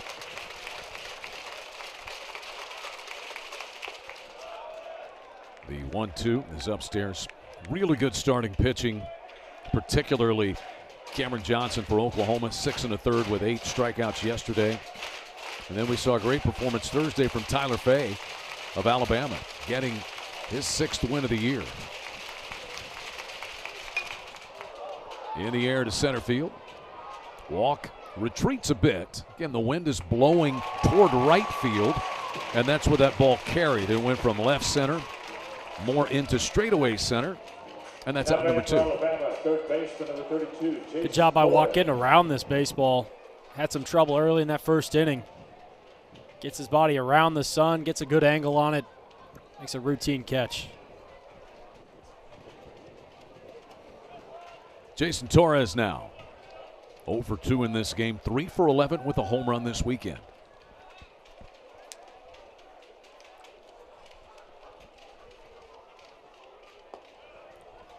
Downstairs, both these teams have a midweek game. Oklahoma is at Dallas Baptist on Monday, so they will get Easter Sunday off and then travel down to face a DBU team that they defeated here in Norman 2-0. DBU has Tyler Johnson, Skip's son, on that coaching staff now for Dan Hefner. Alabama's got Samford coming to Tuscaloosa on Tuesday. That's a line drive caught by Alec Blair. Hit well by Torres on the button, but right at Blair. And a 1-2-3 inning for Gavin Jones. Bottom of the 5th, halfway through this one.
Alabama trying to win this series. It's the rubber game between the Sooners and the Tide, 3-1. Crimson Tide on top, and we are happy to welcome in Rob Vaughn, the head coach of the Crimson Tide. And first off, what a gritty performance you got from Miles Upchurch. Take us through that whole situation with him having the 10-minute injury timeout, but able to finish 3 innings today. Yeah, man, just he did a great job. It's obviously weird play. Kind of, I didn't really see it. Let's go back and watch. It looked like he got caught just coming off the mound with his ankle, rolled it a little bit. But man, if you would have seen his demeanor, you wouldn't have known any different.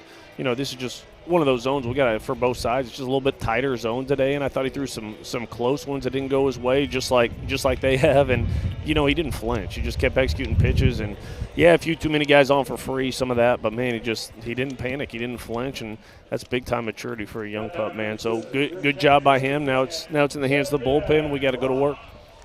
Coach, the offense have done a really nice job just setting the tone. You get three runs in the top of the first today. That top 3 in your lineup, talk to them and the importance of those guys for your team. Yeah, it's just that field's playing about as polar opposite as it has the last few days, right? It seemed like, you got a ball in the air the last 2 days. It was just an auto homer. And today, man, there was been some balls stung on both sides, but just some balls really hit hard. I mean, Luke Vaughn stung that one to left. Brady's hammered 2 that just look like lazy flyouts, but man, are exactly what you want. The field's just playing bigger today, so this is one of those days where you don't get rewarded for the barreled 280-foot fly ball. You're going to have to be flat. You're going to have to be through the middle of the baseball. And you look at the hits on both sides today. They're RBI knocking the first, flat ball through the 4-hole. Our job setting up the first was, 2 flat balls down. They get through that, and that's just how the park's playing today. So long way to go in this one, but that's what it's going to take, man. Just execution, flat baseballs, and a lot of strikes. All right, Coach, thanks so much for spending a couple of moments. We will let you get back to it. Yeah, thanks, boys. Roll Tide. That's Rob Vaughn, the third-year head coach of the Crimson Tide, as he watches his lefty Ashton Crowther go to work against Brendan Brock, the Oklahoma catcher. And that little slow breaking pitch has been a little hard to get a gauge on. And I think one thing, you just don't see that all that much these days. Yeah, most of the times out of the bullpen, it's 95, 96. Now you got a guy that's kind of a thumber, 86, just shadow games with the fastball here and there. Brendan Brock drove in the lone Sooner run with a base hit in the first that scored Trey Gamble.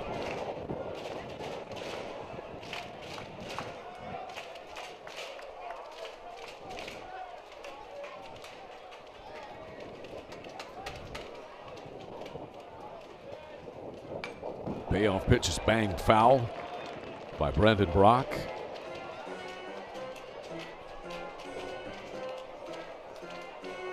Could play him just about anywhere on the field.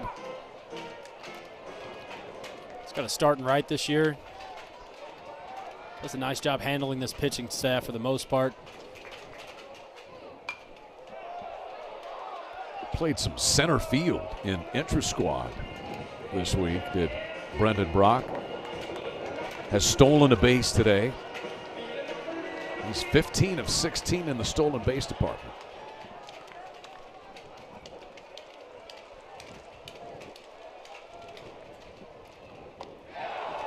But he comes up empty on that breaking pitch again from Crowther.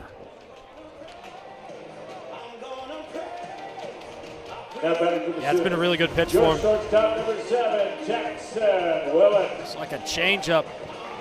It's Brock way out front. See him trying to hold his hands back. Goes down to a knee to try to make contact with that ball. Good pitch. Third strikeout for Alabama pitching today, the first for Crowther.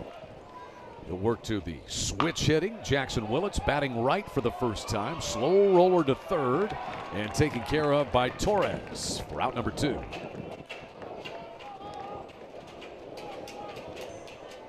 Now batting for the Sooners, designated hitter number 21, Drew Dickerson. Base is empty and 2 gone. Crowther has retired. Now 4 of the 5 batters that he has faced, he'll work to Drew Dickerson.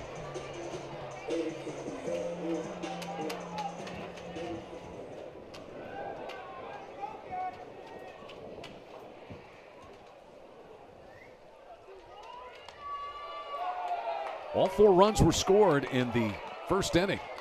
3 in the top of the first for the Crimson Tide. Back-to-back wild pitches that scored Fowler and then LeBron.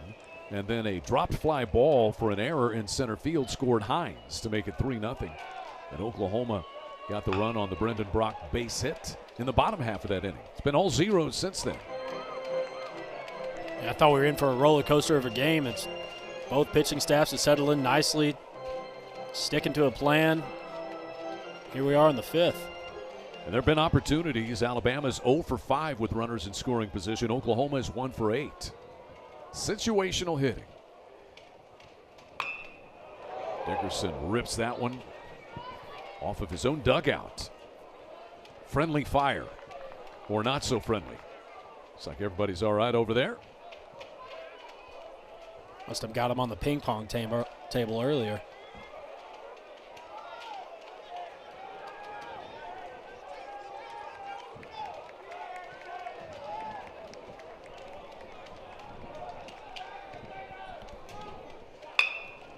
In the hole, it's short. LeBron circles it and can't get him. That'll be an infield base hit. LeBron did about all that he could with that ball in the hole. And Drew Dickerson's got his 3rd hit of the weekend. Now back to the center. LeBron does a nice job getting around him. I like to see this as a backhand. You get a quicker transition. Just takes his body. As you see the throws up the line, his body's going that way. Tough to correlate. So a man out there with 2 outs, and here's Alec Blair.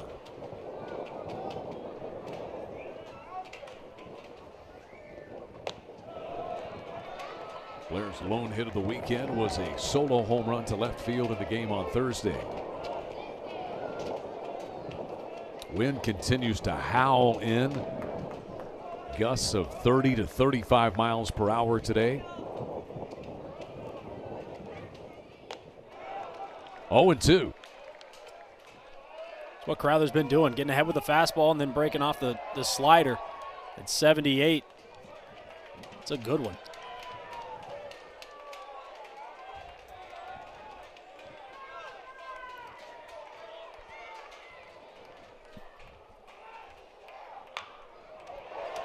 Inside the bag at 3rd. Up with it is Torres, but he won't be able to get Blair.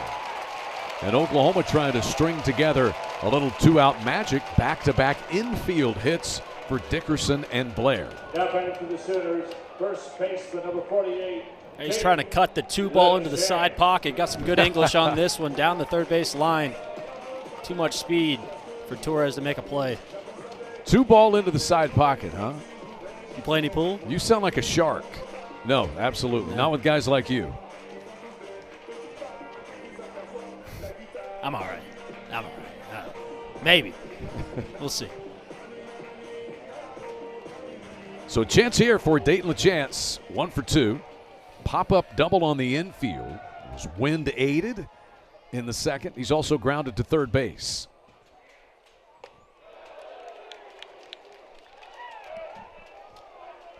Seeing a lot of that from LaChance lately. It's a long swing. He's a tall guy, but I'd like to see that shorten up a little bit. Find some more contact.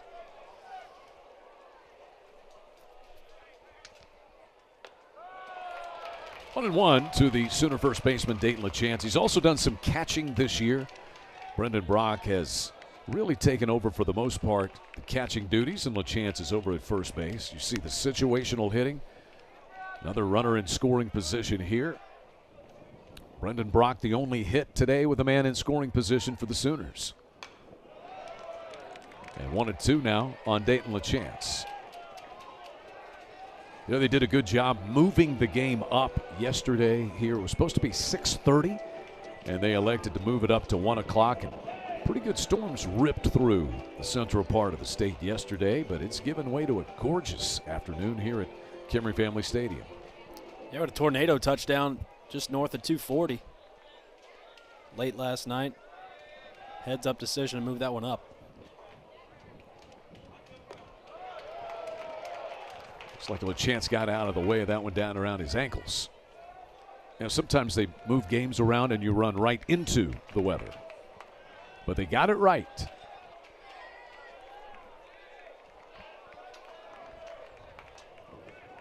Two more Sooners out there.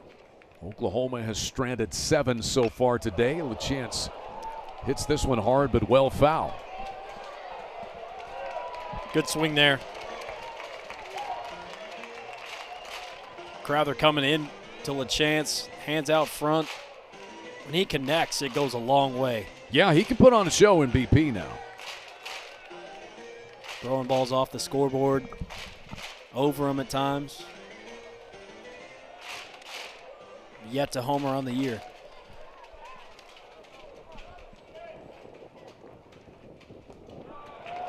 Pretty good battle here between Crowther and LaChance. And now the runners will get to start up.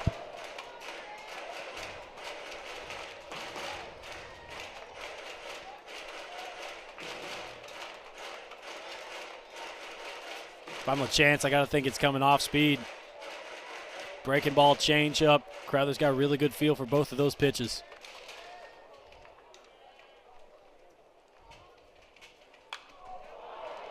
Trying to get him with a fastball. That's why I'm up here, Chad.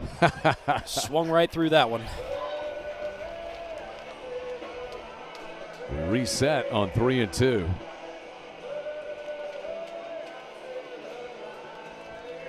Both teams are into the bullpen here in the 5th. And both have had multiple opportunities. LaChance trying to take advantage and pulls another one foul. It's a really good fight here by LaChance. Earned scoring position, 2 outs. Can kind of feel the momentum. He's looking for something to square up. 21 home runs last year at McLennan Community College. For Dayton LaChance, still looking for his first as an Oklahoma Sooner.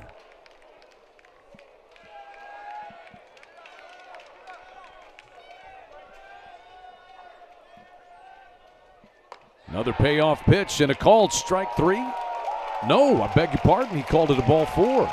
That surprised you, Blake? I think it's what Rob Vaughn was talking about. A couple pitches that could go either way.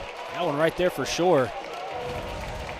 Looks like it had LaChance confused. Let's see what the location is. That's a strike. Sooners will take it. Bases are loaded for Kyle Branch. And out comes the Alabama pitching coach, Jason Jackson. 2 infield hits, Dickerson and Blair. And now the walk to Dayton LaChance. Crowther is the second pitcher utilized by the Tide today. Let's see if he stays in here to face Branch, who has walked and fouled out to the catcher today.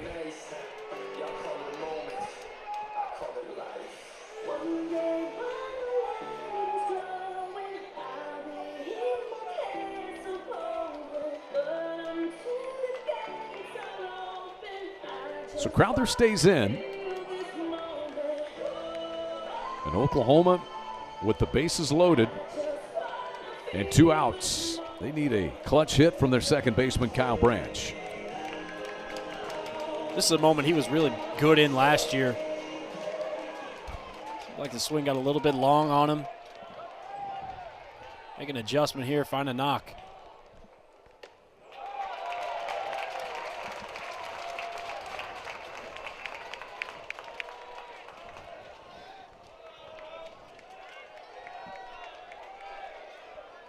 .211 on the years. Got some pop, got the homer.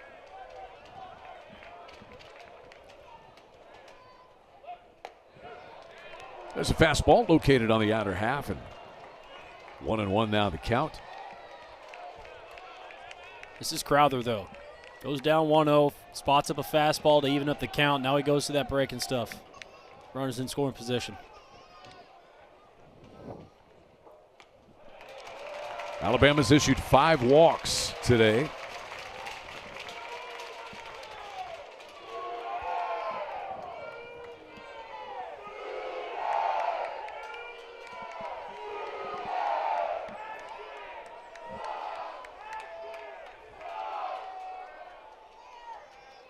Branch hits this one back up the middle, trickling towards center field. Picked up. There is no out at second base. LeBron has it. He's going to make the tag on LaChance, who rounded the bag. Now, did the run cross? It did. Rob Vaughn is out of the dugout for Alabama. We may have a challenge. So essentially, the ball is just still in play until an out is made. They say there was no out at second base with a force play. which would have ended the inning. And instead, they try to chase down LaChance. Let's have a look again here, Blake. This is a slow developing play. You got a four-hopper up the middle. Holt doing a nice job getting it up, but LaChance overruns second base, and now he's established the baseline right here. So he's just trying to wait, bide time, and it's all timing, whether we get across the plate by Blair or we get a tag first. Yeah, the run will not count. Looks like we got contact with LaChance near third base. Right there. What do you think? From that view, it looks like the tag happens before the run crosses. I think the other thing was out there at second base, just making sure that it was not an out when LaChance rounded the bag as well. Right, because that's a that takes everything off. out. That's out number 3. Boy, we got a lot brewing here. Rob Vaughn obviously wanting them to take a look at it. He's lost a challenge today.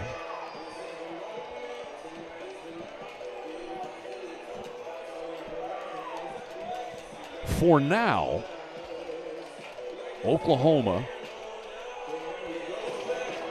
would have the opportunity to have this game tied. It's either going to be tied or it'll be 3-2. Drew Dickerson, who was running home on the play. And then that's the other thing about it. If there was a forced play at second base, neither one of the runs would count. Null and void. It's all null and void. That's why I'm wondering if they'll have a look at that. Now, it looked like LaChance beat the rap at second base.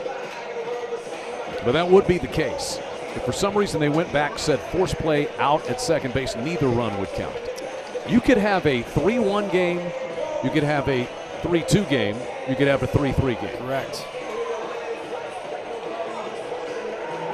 In my mind, it's a base runner mistake. Alabama is challenging the play at second base, all aspects of it, and the timing play at home plate. The play is under review. So they're going to challenge, as we said, the whole thing here, Blake. That's curious because you should be able to challenge one thing, not several different calls in the sequence. And I think that's what Skip Johnson is wondering about. Isn't that multiple challenges? He's only got one left. But if I'm Rob Vaughn, I'm challenging the one at second base because that null and voids everything. Where do you go with the sure thing? You see under review, call on field out at second base. Now, there was a call of safe at second base, that there was no force play at second base. So once again, maybe we can get a look first at the attempted force play between Holt and LeBron on the runner LaChance at second base. Let's look here one more time just to make sure. Ball and glove. It's a tough one. Man, that's get close. That slowed down. That was called safe, though. We don't see the motion yet from second base umpire William Van Rappelers. But he doesn't call out. So they want to look at that first. Once again, if that is overturned to an out, Oklahoma's going to get no runs.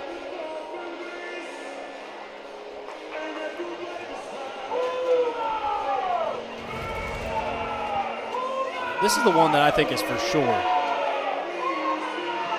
A tag here, and he's 2 steps away from home plate. Sorry, one long stride. Forget Alec Blair as tall as the Eiffel Tower. So at this point, Oklahoma would have a run. That run right there would have tied it, but did the tag occur first? Yeah, got contact on the left shoulder. Hasn't acquired home plate yet. I love your usage of the word acquired. I'm still confused on how many challenges are able to be used here. Great point. It's several different calls. This is the for sure one for me.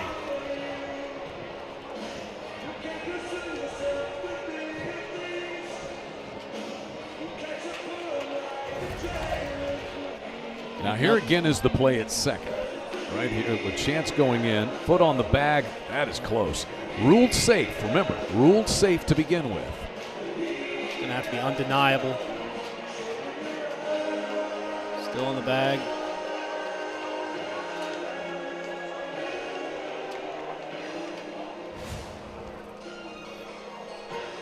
I'm glad I'm not making the call. Right.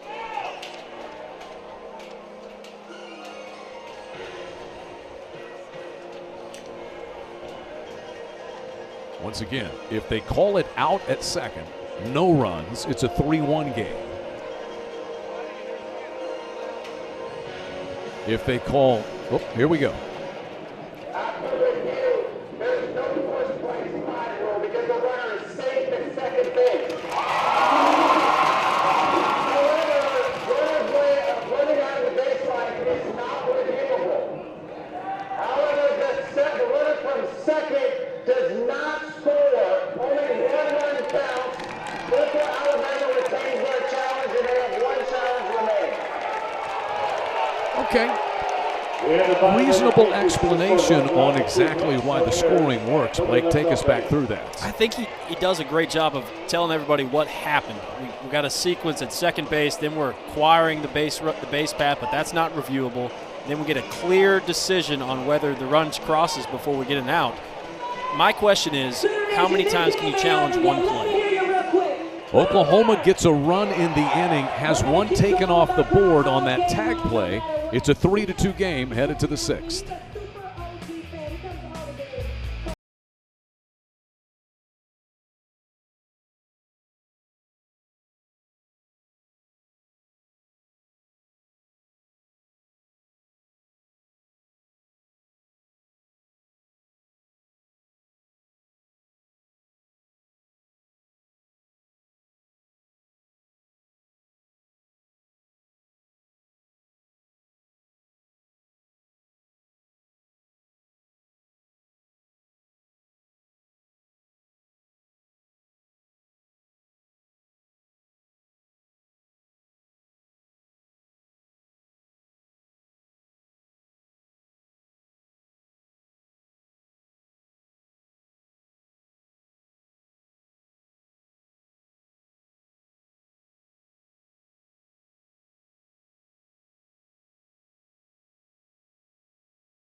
It's been a crazy one. It feels like it's more than a 3-2 game, but that is our score as we move along to the 6th inning.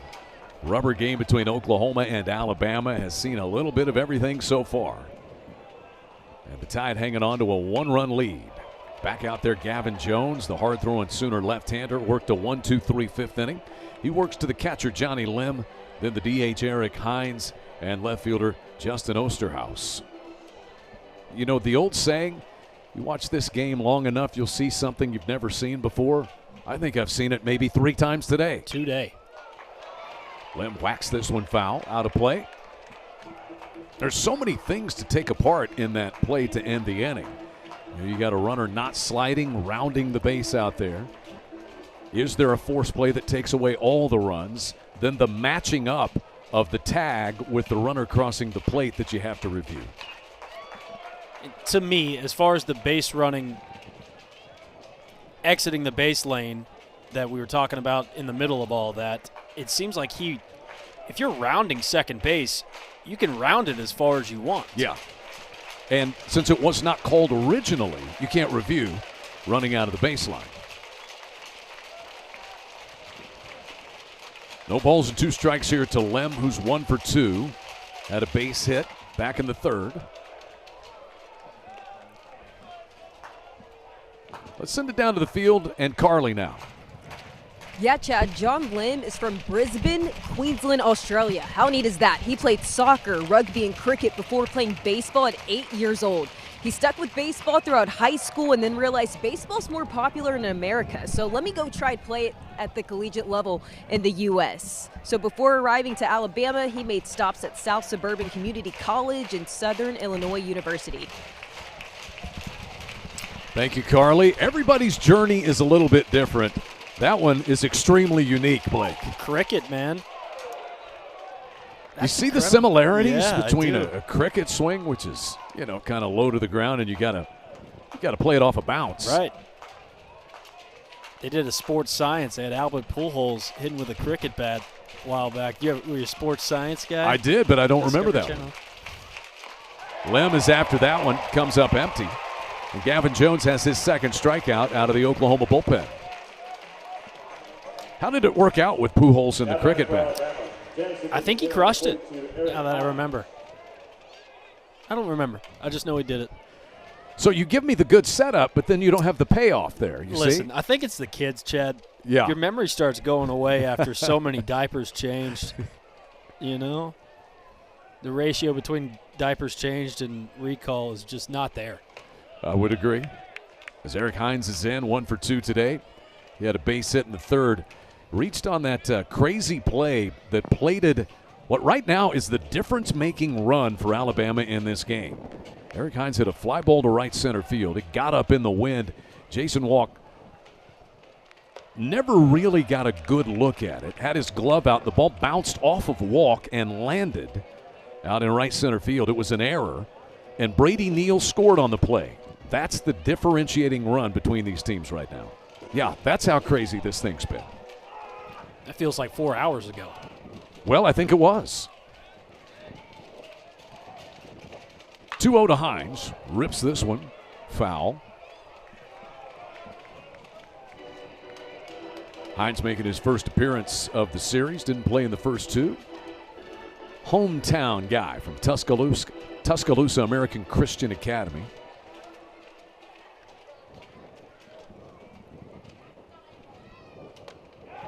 Gavin Jones just reared back and came with heat. 96, if you can hit it, go ahead. Took the words right out of my mouth. Ricky Vaughn.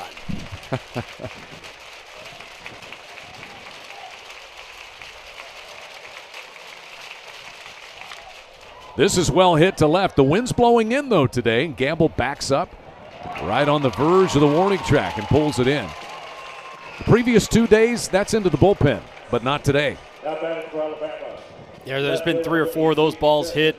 Brady Neal for one that rings out. A lot of runs could be scored, but not today.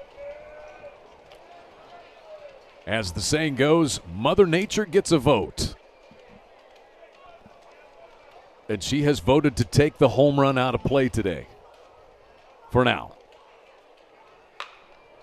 This is hit in the air towards center field by Osterhaus, who homered on Thursday. Jason Walk locates it.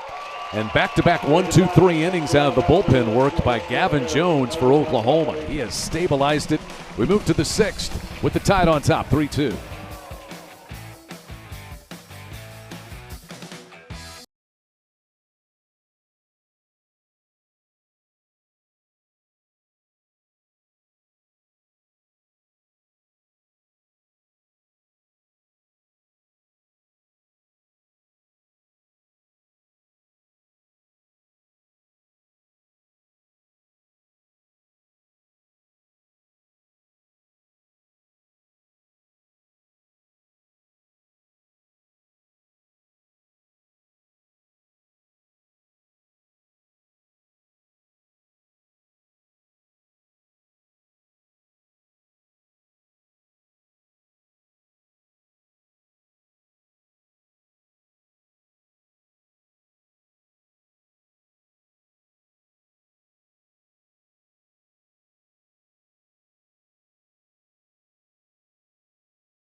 Happy Easter. We have a Peeps eating competition that my partner Blake Brewster would want no part of. Just not a big fan of them. I would rather do that than hot dogs. That or hot dogs. Which one are you in on? Listen, if it's a competition, I'm shoving as many peeps as my mouth as I can fit. Look at this guy. Yeah, talk to me. Talk to me. I like the bounce he's got. That's kind of got that Joey Chestnut kind of vibe going there with the Nathan's Famous competition. What do you win? Well, you win more peeps. Sorry, not hungry for those anymore. I need a clean mouth inspection. I'm out on that deal. He had 12 in his cheeks. I know that for sure. Is there a dentist in the house? Jason Walk to lead things off for Oklahoma in a 3-2 game. Slashes this one. Fouling out of play. Jason Walk, 3 hits on the weekend. Hit 9 home runs last year. 9. He's got 12 in his career. A lot of power, but not yet this year. Backhanded here by Holt. 1 away.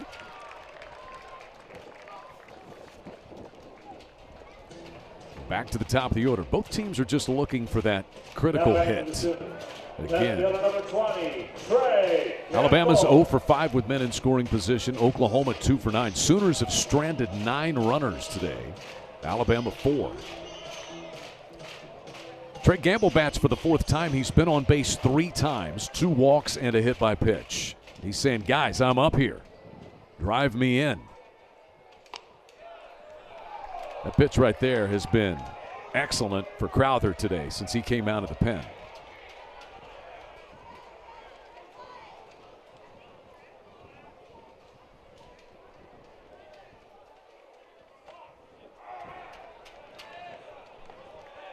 Doubles up here. Slider has been effective for him. Trey Gamble, a guy that separates balls from strikes extremely well.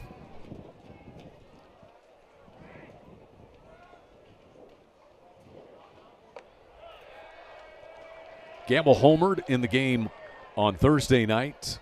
1 of 3 home runs hit by Oklahoma. But Alabama hit 4 and won that game 10-7. Oklahoma responded yesterday afternoon with a 4-2 win. Snapped Alabama's 9-game winning streak and 7 in a row in the SEC. As Gamble drives this one out of play. I mentioned the midweek games for these teams. Alabama hosting Samford on Tuesday. Oklahoma goes to Dallas Baptist. The Sooners hit the road to Vanderbilt next weekend. They'll be out in Nashville, and Arkansas will be in Tuscaloosa to challenge the Tide next week. There's a called strike 3. So 2 down here in the 6th inning. Now batting for the Sooners. Curious about this location. Looks to be in the right-hander batter's box. 2 strikeouts for Crowther. Upchurch, the starter, also had 2. And here's Camden Johnson. 0 for 3 today. 3 for 12 in the series.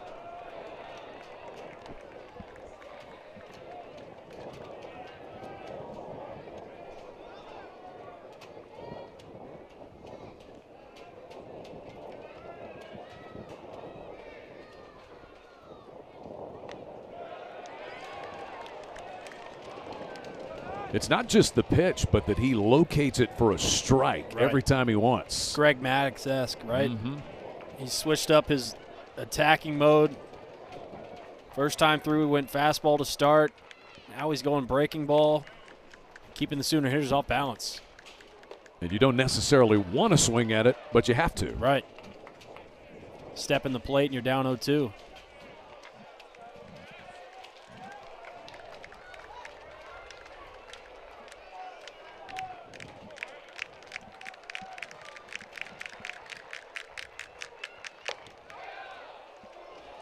Outside, 2-2.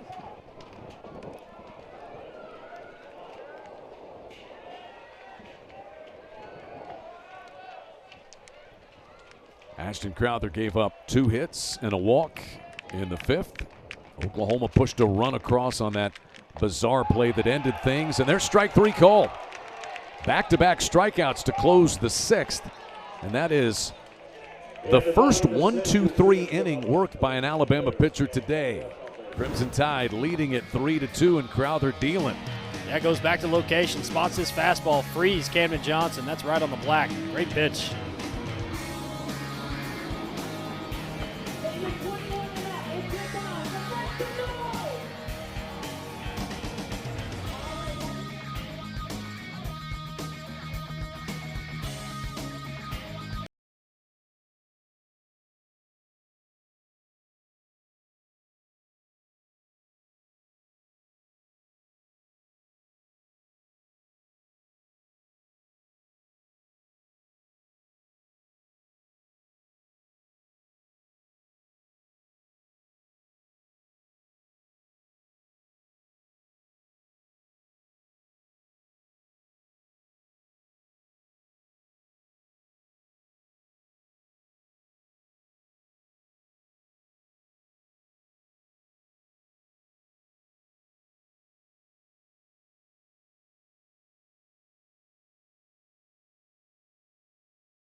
Close ball game here in Norman in this rubber match between the two teams. A couple of wild pitches plated the first 2 runs for the Crimson Tide in the first. Fowler scored one, LeBron scores another one, and then a crazy fly ball that was hit out to center field and dropped that scored another run. Oklahoma gets this RBI single by Brendan Brock to score Trey Gamble and make it 3-1. And then in the 5th, another crazy play that plated a Sooner run. A ground ball by Kyle Branch. Alabama didn't get a force play at second base as Oklahoma scored a run, and then Dayton LaChance, who was running from second to third, got tagged out before a second Sooner run could cross the plate. They had to review it. It took a while, but here we are at 3-2. And the first pitch here is swung on and lifted by Vaughn into center field. Walk shades his eyes and puts it away. That is 7 up and 7 down by Gavin Jones out of the bullpen for Oklahoma today.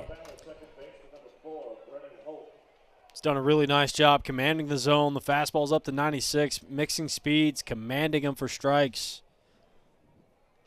He faces Brennan Holt here, the number 9 batting second baseman. Walked and then got caught stealing in the second. He's also struck out today.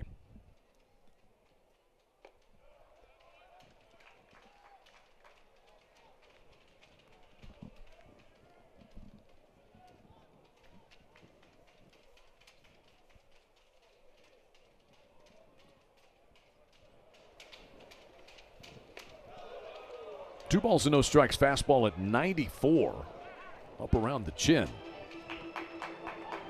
That will get your attention. Skip Johnson's going to make the walk out of the dugout. It's been easy breezy for Gavin Jones so far. 2 strikeouts amongst the 7 that he's retired. The bullpen remains active, and Skip Johnson has so many arms available out there that you just don't have to take any chances if a guy starts to show signs of wildness or fatigue. Right, absolutely. The Cowboy hat is so deep that he can reach in and pull out a name of. But you got to try to ride the hot hand as well. Gavin Jones giving the tie to Fitz at the plate. Just trying to get him back in the zone here in a 2-0 count.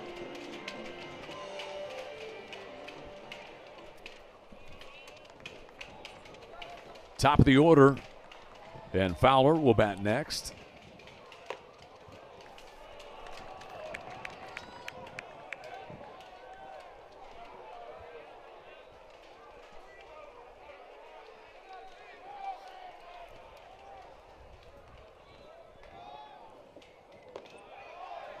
And a 4-pitch walk. That's the second time that Brennan Holt, the number 9 batter, has walked on 4 pitches today. Now, he's not a very big guy, so the strike zone is a little bit smaller on him. He only goes about 5'9".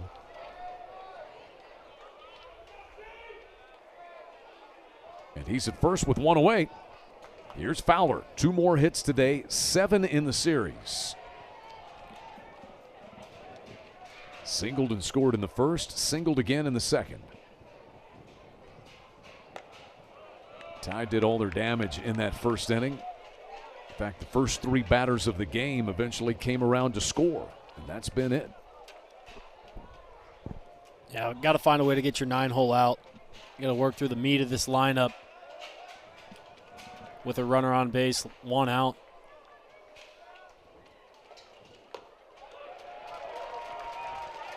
One and one. Gavin Jones peels that fastball over the outside half.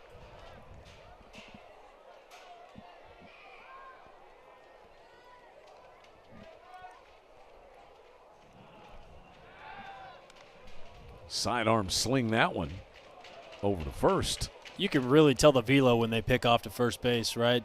It's hard for us to see. A lot of times so used to seeing this angle from behind home plate, but you can really tell the zip on the baseball going over to first. Yeah, it's just kind of a, hey, I'm going to get this over to you, and it comes in about 85. From below the belt, too. Yeah.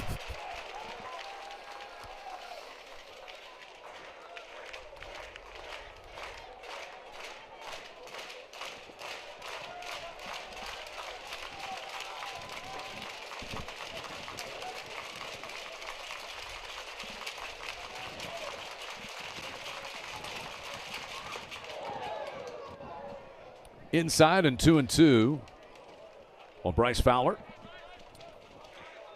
This is a slider just lose command of. 86. Get around and on top of that slider.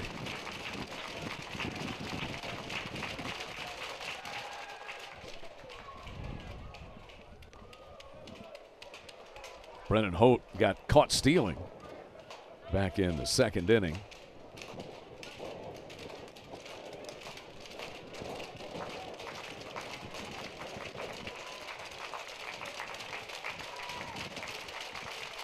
The 2-2, strike 3 called. Gavin Jones with his 3rd strikeout. And he gets the hottest bat in the Alabama lineup in Bryce Fowler. Yeah, this completely freezes Fowler. Fastball at the letters. Catches all the plate. Fowler didn't really like the call. That's going to do it for Gavin Jones. What an impressive outing for him today, though. He retires 8 of the 9 batters that he faces out of the bullpen and keeps it right there for Oklahoma and Skip Johnson to come from behind and win this game. Jason Bowden, right-hander, coming in. Another hard thrower for the Sooners. 2 down and a man aboard for the Crimson Tide in the top of the 7th inning in this 1-run game.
Jason Bowden is in. He is the 4th Oklahoma pitcher employed by Skip Johnson so far in this one.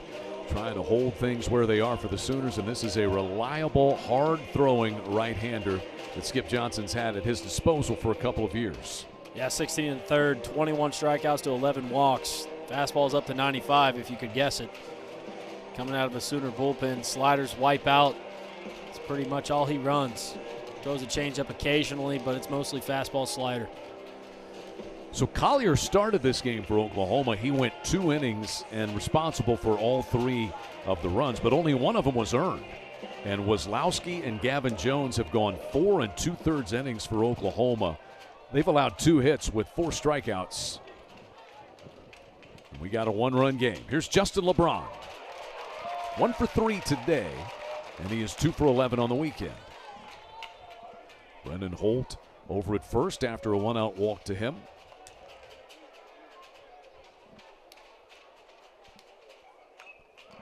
And 0-2 on LeBron.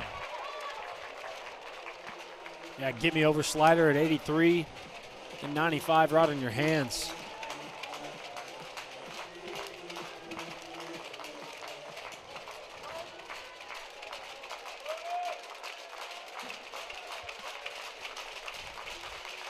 Oh-2 got him. Bowden in from the pen, and a big strikeout of Justin LeBron to finish the top of the 7th inning. 7th inning stretch time at Kimry Family Stadium in a good 1-run game.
Enjoying a good time out on the berm here at Kimry Family Stadium. And they've enjoyed a good game. In fact, they've enjoyed 3 good ones here in Norman this weekend. 2nd ever baseball visit to Norman for Alabama. First time they've been here since 2018. And the first time as SEC rivals, the Sooners and the Crimson Tide this week. Brendan Brock, Jackson Willits, Drew Dickerson set to come to the plate.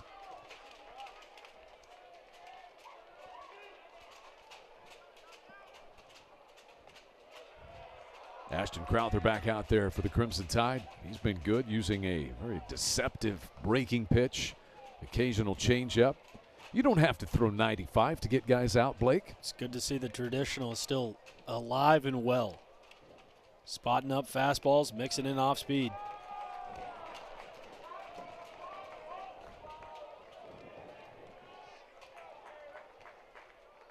Greg Maddox somewhere smiling.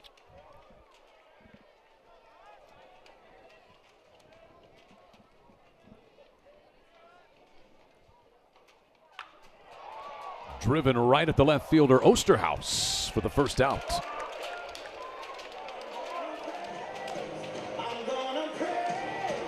Brock put a good swing on that one. He's 1 for 4 today. He drove in Oklahoma's first run with a single back in the first.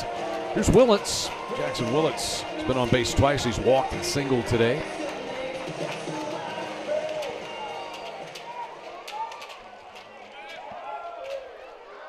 3-2 ball game.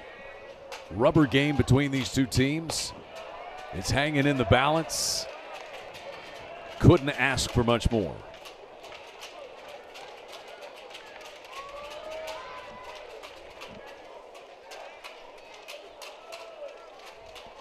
Ashton Crowther's come in out of the bullpen. 3 1/3 innings so far as Willits shoots this one foul. Out into the former visitors' bullpen here at Kimry Family Stadium. Jackson Willits has had a good weekend, as you would expect typically from him. 1 for 2 today. 4 out of 8 in the series, had a double back on Friday night.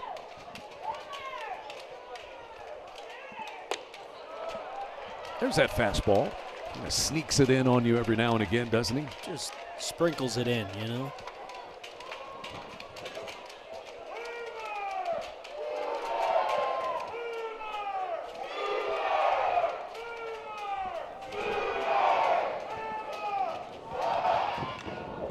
Fouls this one off. Crowther wound up giving 3 hits and a walk in that very strange 5th inning, in which Oklahoma got a run. We had a review of 2 things at the same time. Looked like the game would be tied, but on review it was reversed. And we stayed at a 1-run game. Willits chops this one foul. It was touched there in foul ground by the catcher Johnny Lim. So we'll hit the reset button on that one. 1-2 on Willits. Drew Dickerson follows here for the Sooners. Heads up play there by Lim. This ball's fouled off by righties, have a tendency to spin back fair. Kills it dead in foul territory. Willits got some speed going down the first base line. Lim got battered and bruised in that game on Thursday, but he has hung in there. Took about 3 foul balls. 1 foul ball that hit him twice. Up and away here to Jackson Willits.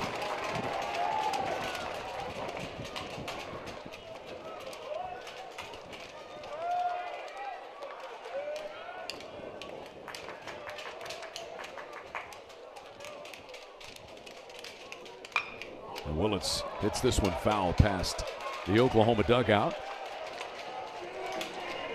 Somebody's got to go get that foul ball. This could take a minute. There we go. Hey, fair ball. It is. Yeah, little pep in your step there.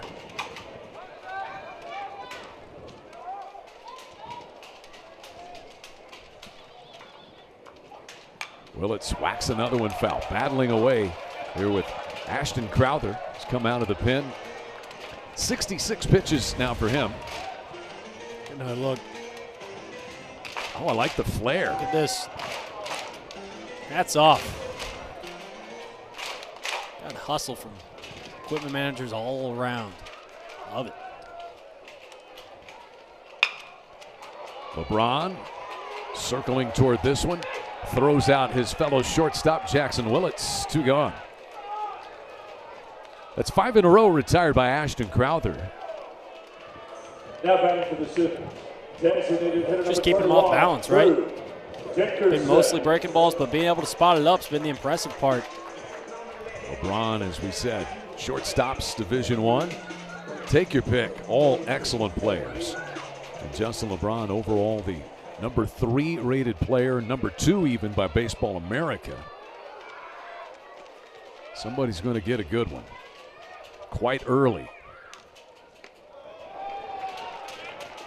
We saw Jackson Willits get thrown out there. His younger brother Eli was the number 1 overall pick in last year's draft. Here's Drew Dickerson. Base is empty, 2 gone. Dickerson's been on base twice today.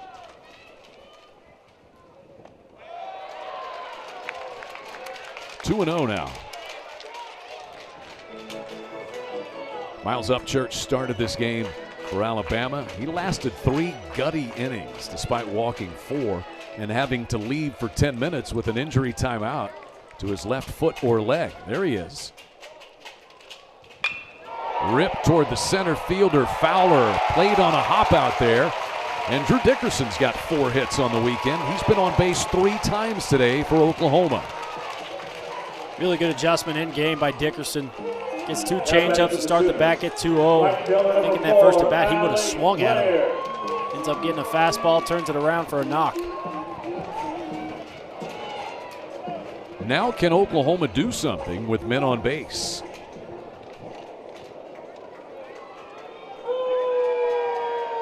Well, we'll have to wait a moment to find out, because we've got another visit from Jason Jackson, the pitching coach for the Crimson Tide.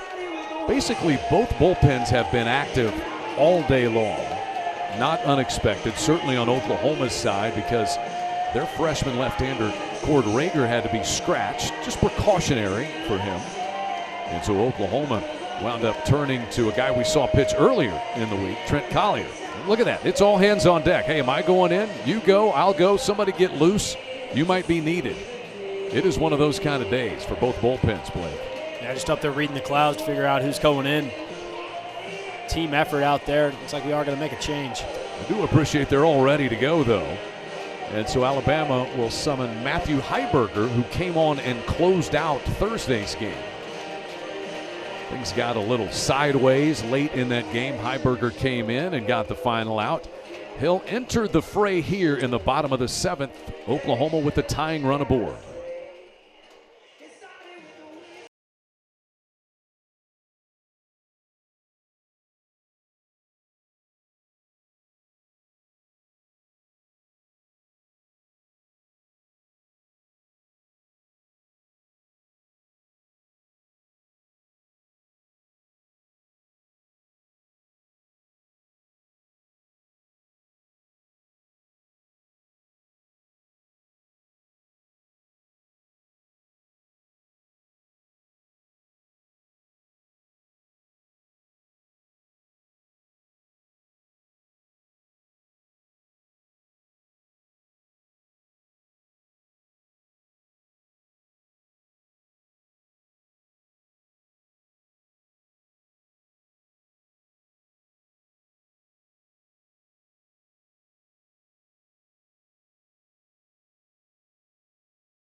Crimson Tide on top, 3-2. Alabama getting all of its runs in the first inning. Oklahoma has just kind of chiseled away at it. They got a run in the bottom of the first, another one in the bottom of the 5th inning.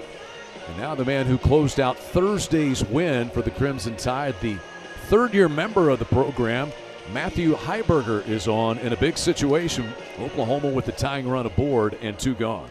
Now batting for the Sooners. Yeah, 6'3" junior, 215 out of Birmingham, Alabama, 2-0 in the year, 2.60 ERA, 15 strikeouts to 11 walks.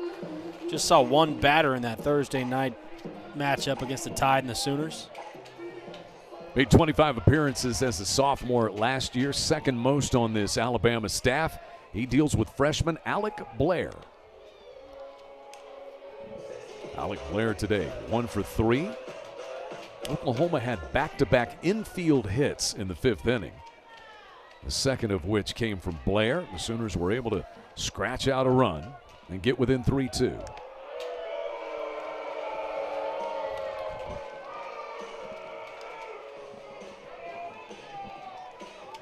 A look at what Oklahoma has done with opportunities today. 3 for 13 with men aboard. There goes Dickerson. Swing and a miss there by Blair, and on the head first dive, the ball squirts out of the glove of LeBron, and I think Dickerson was going to be safe anyway. Kind of a run and hit situation. Dickerson going first move off the lefty. Heiberger, good jump. Lim, the throw's on the money, just late. 2nd stolen base of the game for the Sooners. They have swiped 75 as a ball club this year, 2nd most in the SEC.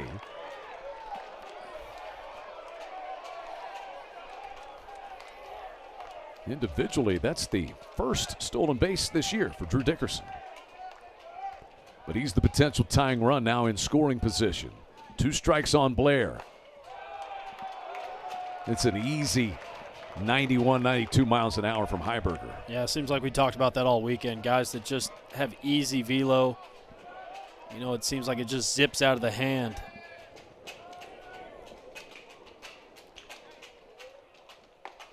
Strike 3 called. Inning over. Out of the pen to finish it comes Heiberger.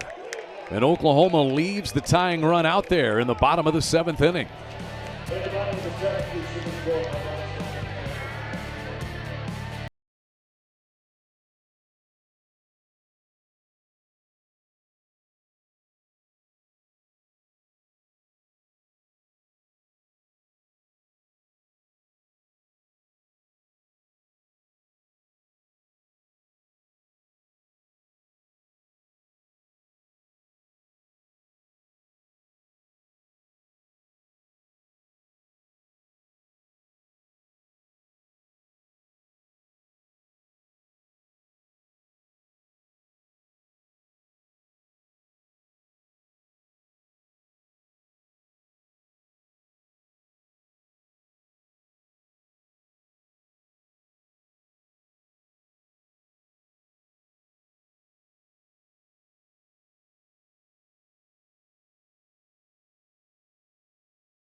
Standings coming into the day. Georgia alone at the top. They have already won today, so they are now 10-2. Texas trying to stay there solo second, leading and trying to take 2 of 3 of South Carolina.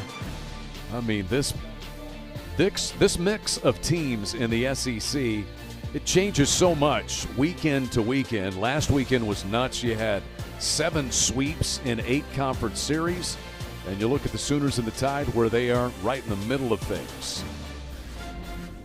And after this weekend, you still got 18 more games left, so lock in. Brady Neal swings at the first pitch from Jason Bowden. We are off and running in the top of the 8th inning. Bowden came on and got a strikeout of Justin LeBron to close out the 7th. He'll work to Neal, Torres, and Lem.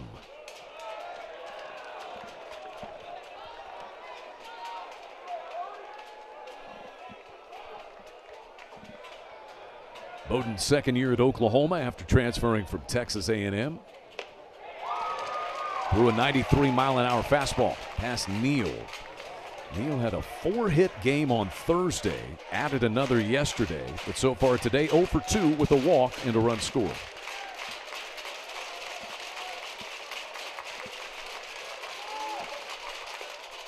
Stays alive there.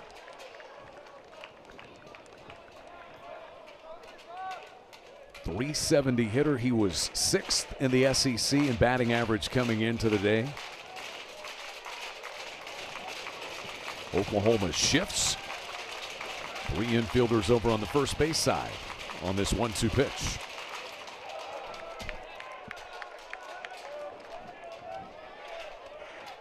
For one of the rare times today, I don't think anybody is throwing pitches in either bullpen.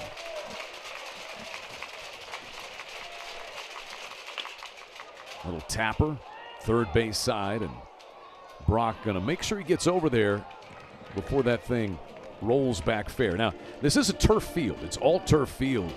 You would have a lot of the regular natural surfaces where you got the baselines kind of cut out. You can see a ball like that hit the grass cut and then roll back fair.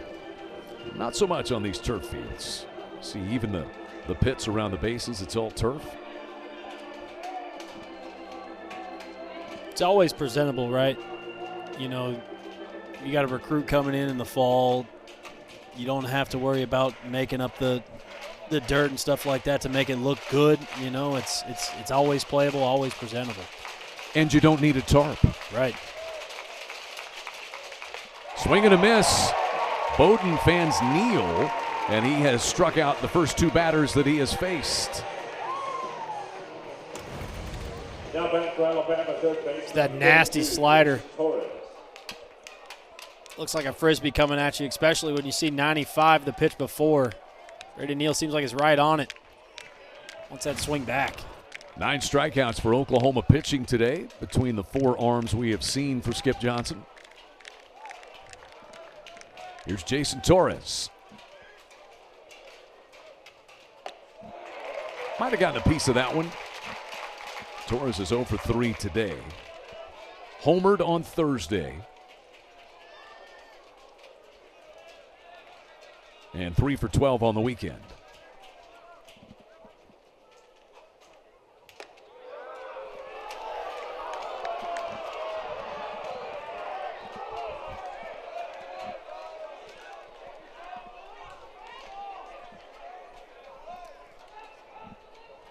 Not sure the crowd agreed with that call, Blake. As Torres whacks this one high into the sky. It is foul on the first base side, and a tough play as it lands that might have hit somebody on the back in the Alabama dugout. It didn't flinch. Did that actually come down and hit Luke Vaughn? Oh, it got him. Okay. 364 more days till hockey season, boys. It's that wind, though. It makes it tough. No, it wasn't Luke Vaughn. It's whoever's standing there in the black sweatshirt. Gets the boys fired up. Look at this. Look at the reaction. Hey, you all right? You all right? Let's go. He got the head coach fired up, too. 1-2 to Torres. Swing and a miss there. Bowdoin is just blowing gas out of the bullpen. That is 4 straight strikeouts between Bowdoin and before him, Gavin Jones. Yeah, this is just wipeout. Torres way out in front of this one. You know, Bowdoin struggled last week for Oklahoma in their series at Austin. Walked 6 in 2 different appearances. But other than that, he has been excellent for this Sooner team as he goes to work here against Johnny Lim. Other than last weekend, he is now at 23 strikeouts and 55 walks. He's got closer written all over him, doesn't he? Absolutely. At a high level. 94 on that fastball. Lim is 1 for 3 today. Had a base hit in the 3rd and has struck out twice.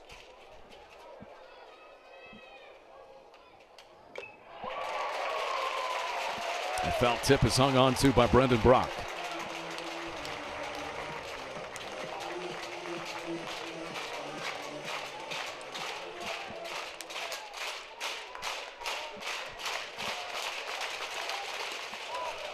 Bowdoin, I think, dropped down a little more there. I think that's a new development. I haven't seen him go almost sidearm. Fastball at 90, try to get some run on that ball away from the left-handed bat Lim. Right back past Bowdoin, but Willits had it played perfectly to get the final out. 1, 2, 3, 8 for Bowdoin. He's retired all 4 out of the bullpen for the Sooners, who are trying to come back down 1, headed to the last of the 8th.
ESPN app has all of ESPN all in one place. Visit activate.espn.com to see if you have ESPN Unlimited as part of your TV package for no additional cost. It's all of ESPN all in one place. Sign up or activate now.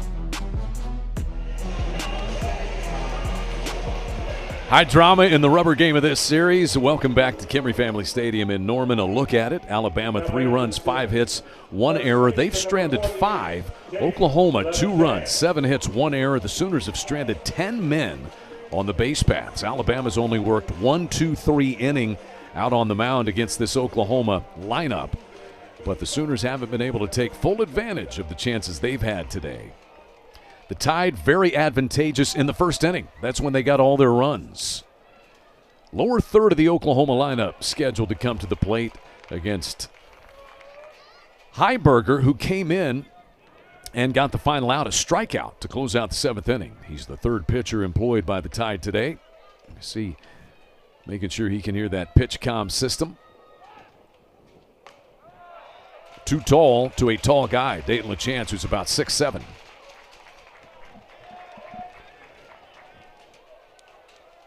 LaChance had a pop-up infield double in the 2nd. He's also grounded to 3rd and walked.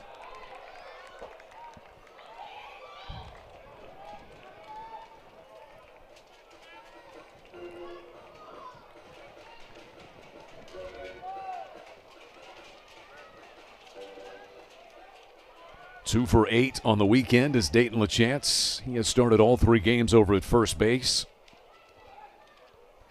Matthew Heiberger hits him to foul one back. You know, he came in, the home run prowess that he showed at junior college, hasn't hit one as a Sooner. Does it start to make you press at all, Blake? Absolutely. This is a guy that's known to be launching balls out of the baseball park, and he's just hadn't been able to find the swing to do it, right? Of course you're going to come up and people are talking. You know, you go talk to your parents, haven't hit a home run yet. Got to find a way to just be yourself, get your knocks. And the Sooners are fully confident that it's going to happen. It certainly does in batting practice. All the time, left and right. Full count here. And sometimes it's as easy as just trying to, change the approach a little bit. Instead of trying to go pull side, let's just work gap to gap. Ground balls over the shortstop. That is ball 4. And so Oklahoma has the tying run aboard again. It is the 2nd time Dayton LaChance has walked today. And you would think a bunt situation here for Kyle Branch. Now, Branch tried a sacrifice bunt in the 2nd, and he popped up to the catcher, Johnny Lem, at that point. Going to get a pinch runner here for LaChance. Going to be Desan Harris. Put some speed on the base pass. I think it does. It sets up a bunt situation. Kyle Branch 0 for 1 in those kinds of situations. They popped up to John Lem. Do you even think about just stealing Desan Harris at this point, or too risky being that he's the potential tying run? You got 2 pitches to work with, right? Strike 1, strike 2. So if you want to give Desan with some speed to go first move, just make sure you don't get picked off. I think I'd be okay with that, and then bunt strike 2. You've got some options. Go bunt slash. Harris is 6 out of 7 in the stolen base department. Bunted. Heiberger springs for it and gets the out. Harris is into scoring position with that potential tying run for the Sooners. Yeah, not playing the games, just putting the bunt down, getting him in scoring position, less than 2 outs here. You got Jason Walk, who's had some really good at-bats as of late. A couple of hits yesterday. He's hit a couple balls hard today. See if he can find a hole. Walk is 0 for 3. He's hit a couple of fly balls to the right fielder, Brady Neal. Goes after that one.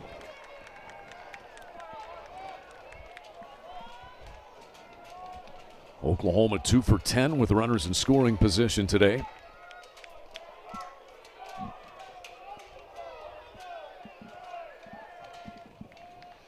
Tide bringing the infield in. Walk slashes this one again to right field. Caught by Neal for the 3rd time today.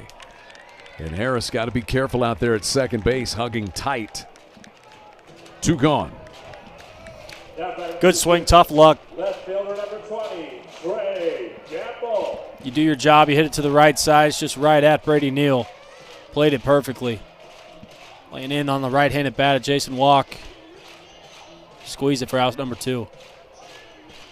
Here's Trey Gamble. He's 0 for 1 today. Walked twice, been hit by a pitch, and struck out looking. And he was trying to tie this game up.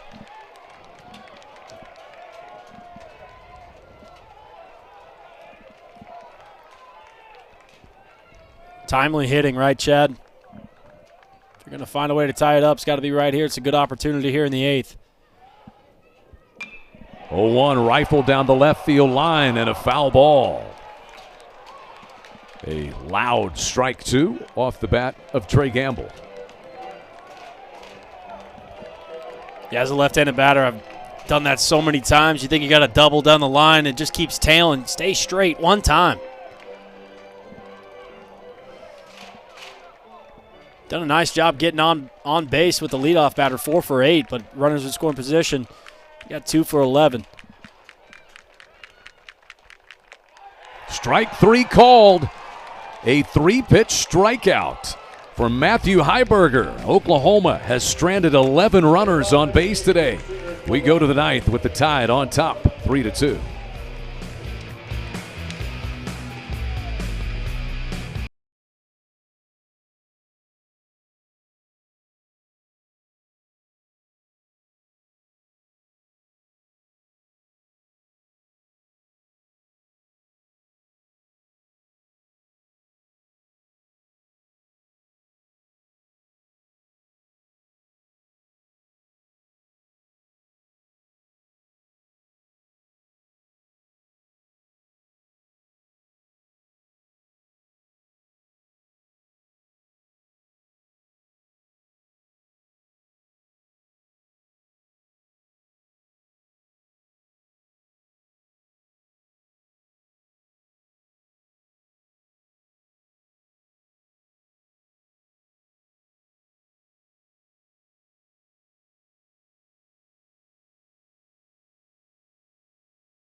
We've had a pre-Easter party on a Saturday afternoon at Kimry Family Stadium. Here's what's at stake. Crimson Tide looking for their first SEC Series win on the road this year. And Oklahoma trying to win against Alabama in a series for the first time since 2018. These teams played last season in Tuscaloosa. This is Alabama's first visit to Norman since 2018 when they were not SEC rivals. Jason Bowden has retired 4 out of the bullpen, 3 of them on strikeouts. And he will work to Eric Hines, the DH today. Hines is 1 out of 3 in this game. A base hit for him back in the 3rd. And I still go back to that at bat that he had in the 1st inning. He hit a fly ball out into right center field. Jason Walk, the Oklahoma center fielder, couldn't quite locate it. Finally, at the last second, I think did, but not in time, and it bounced off of him and landed. And Brady Neal, with 2 strikes, was running on the play, and he scored. Right now, that's the difference. That is the run, the lead that Alabama has of 3-2. To go further into it, all 3 of the runs in the 1st inning had an asterisk by them. Yeah, 2 on wild pitches. Yep, 2 blockable balls from Brendan Brock. Got through and scored runs. And that hits Eric Hines. Crimson Tide would love to get a little bit of insurance for the bottom of the 9th inning. So Hines has worked his way on base 3 times in different manners today. And Skip Johnson comes out of the Oklahoma dugout. There's been activity, and again, you go back to what we saw Xander Mercurius do on Thursday when he had to come in out of the pen and lasted 6 innings. And that has left all of these quality arms at the disposal of Skip Johnson, despite Cord Rager not being able to start this game. Right, can be easily overlooked, right? You come in, see what's mop up, roll, you're down 10-1, but you end up going 6, and that ends up being a 3-run game. You save the whole bullpen for Saturday, Sunday. And Xander Mercurius did that in Oklahoma's series at LSU. He came in, went 5 innings in a game that they wound up losing. It was the opening game of that series. But it allowed them to structure the bullpen, and Oklahoma came back and won the final 2 games. That's exactly what they're trying to do here. Jason Bowden, his dynamite stuff, mowing down the first 4 batters. But he hits Eric Hines, and now he will leave this game. And so many guys available for Skip Johnson. They've got Jackson Cleveland, a University of Miami transfer, hasn't pitched this weekend. So Bowden exits here. Man, he was electric until that hit batsman. And the Tide with a man aboard and nobody out here in the top of the 9th.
Fifth Oklahoma pitcher of the afternoon enters the game. It is Jackson Cleveland, right-hander. He transferred from the University of Miami. He's out of Deer Park, Texas, and a senior. Spent 1 year at North Central Texas College, then a year at Lamar, and a couple of years at Miami before arriving in Norman. Yeah, a guy out of that bullpen that's been talked as a closer. 15 strikeouts to 4 walks. ERA's up a little bit. Had some bumpy roads, but a guy that Skip Johnson trusts. Yeah, had a couple of scoreless outings in Oklahoma's series win at LSU, and then gave up 5 hits and 2 earned runs down in Austin last weekend. Eric Hines is being pinch run for by Chase Kroberger at first. And Justin Osterhaus is set to stand in.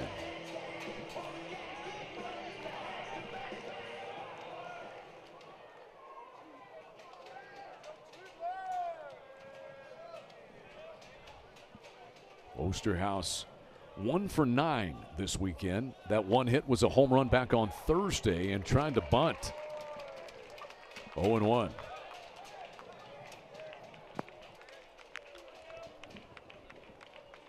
Alabama's got to find a way to push one across here. Get some insurance runs going to the 9th.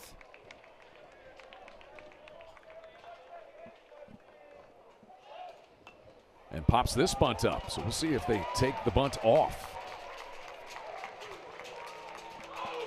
How much bunting practice would you do typically? Every single day. How many? You probably get about 20 or 25 in your, it's usually in your BP cage. rotation.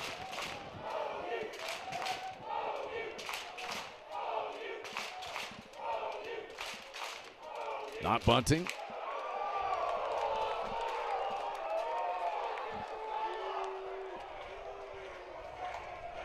It's close.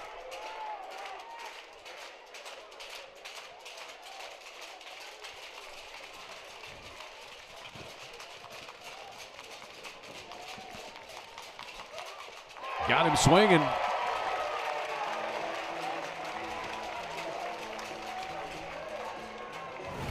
Set up the breaker really well right there. Fastball up. This one just kind of bends up, stays at the top of the zone. Becky Osterhaus off balance, gets a swing and miss. 11 strikeouts for Oklahoma pitching today. Collier, Jones, and Bowden each struck out 3. And here is Luke Vaughn. 0 for 3 today, 1 for 10 on the weekend.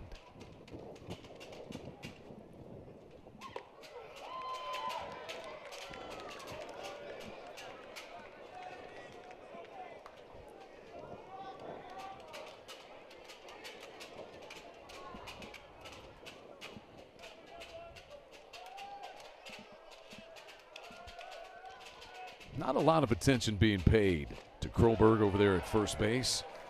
Cleveland has fallen behind Luke Vaughn.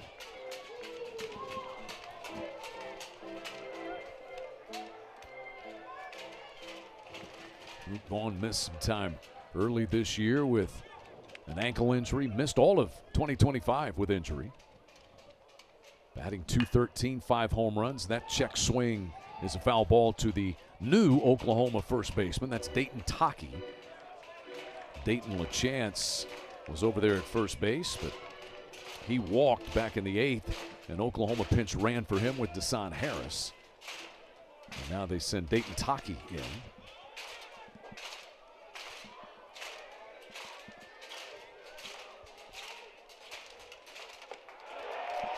2-1 breaking pitch is in there from Cleveland. It's a really good slider. Starts middle, works away, ends up on the black. Evens the count up at 2-2.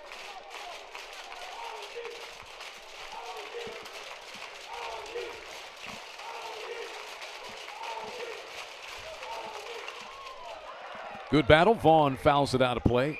This crowd has been great into it from the get-go. This 2 o'clock start here at Timry Family Stadium. Just wonderful environments. Oklahoma going into the SEC last year, and Skip Johnson so complimentary and supportive of the crowds. Downstairs, blocked by Brock, but he cannot locate it in time to keep Kroberger from taking second base.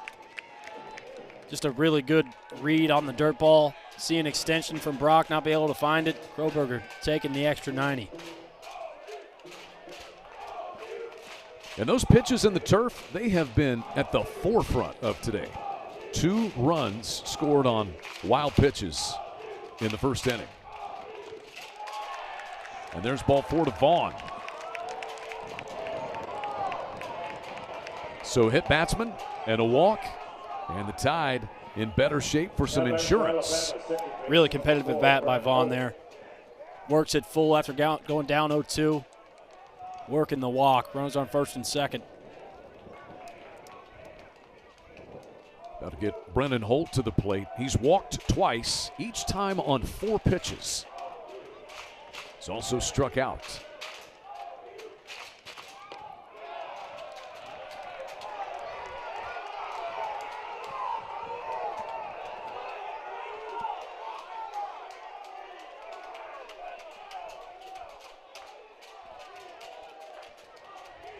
Holt looking for his first hit of the weekend. Drives this one to right field. Blair shades his eyes, cruises back to the warning track, and pulls in the second out. The runners have to stay put. Man, it's a tough Sun field. You got the opposing bullpen that you're running into out there. And you got a true freshman playing right field in a 1-run game in the middle of conference play. Yeah, Brendan Holt puts a charge in this one. One's kind of taking it towards the right field foul pole. It's a nice job by the freshman out there making the play, finding the ball in the sun. It's a tough time right now. The sun is right in your face. You can see he's squinting right now, even with the glasses not helping. Now Bryce Fowler, chance to separate for Alabama. 2 down and runners at first and second. And he has had a weekend. 2 more hits today. 2 for 4 today, and 7 out of 13 for the weekend. Set the tone in the Thursday game with a home run on the very first pitch that he saw. Homered again in the second inning. Alabama won that opening game 10-7. Oklahoma, behind the pitching of Cameron Johnson, captured the middle game 4-2 yesterday.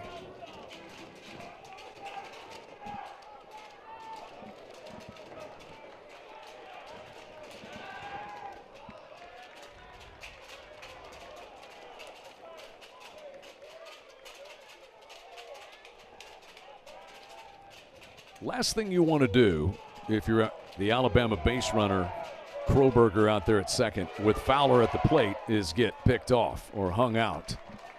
So he's not going to risk anything. 2-1 now the count on Fowler. Yeah, Skip Johnson trying to steal one there. You can get away from pitching to Fowler, get your team back in the dugout. It's a good idea. See the shadows now covering that side. They have not yet come out to home plate as Fowler comes up empty on that one. Stuck with a breaking ball throughout this at bat to even it up at 2-2. That one right there was well located.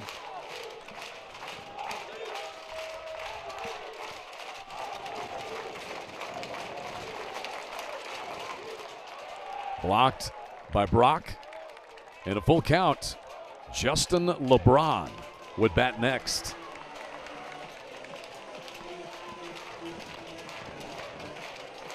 If I'm Fowler, got to think he's going off speed. See it up. Try to elevate to the gaps. The 3-2, he got him swinging. High leverage situation. Red hot hitter. And Jackson Cleveland gets a strikeout for Oklahoma. Sooners are down to their final 3 outs. Can they make the comeback complete? Goes right back to the slider. Right at the knees. Great pitch. Big momentum swing.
Bottom of the 9th inning from Kimry Family Stadium in Norman, and a 3-2 advantage for the Crimson Tide. The first 3 men who came to the plate in the first inning came around to score for Alabama. And that's been it for the Tide. Oklahoma has had opportunities. The Sooners have left 11 men stranded on base today. And in to try to close it for the Tide will be this very good, hard-throwing right-hander, Hagan Banks, senior, veteran performer out of Plainville, Georgia. 6'4", 210. Feel like that's a requirement if you pitch in the SEC these days. 3.21 ERA, 1-0 on the year, 17 strikeouts to 4 walks. He's got a great story. Season-ending elbow surgery in 2024 following a start against Georgia, then came back and made 17 appearances last year. He's a fifth-year player. It's Hagan Banks. But Oklahoma gets to send the meat of the lineup to the plate here in the ninth. 2, 3, and 4. Camden Johnson, Brendan Brock, and Jackson Willits are the scheduled hitters. Missed opportunities both ways, honestly, today. The Tide stranding 7 runners, the Sooners 11. But that's all out the window at this point. Ground ball to the second baseman, Brennan Holt. 1 down. First pitch swing against a new pitcher. Now batting for the Sooners, the catcher number 10. It's been the story of the day for Camden Johnson. All ground balls to the right side. A couple 3 unassisted, a couple 4-3s, and a punch out. That'll bring in Brendan Brock. 1 for 4 today. Drove in the first Sooner run with a base hit in the first. Oklahoma's home runs and runs batted in leader. 7 home runs and 31 driven in.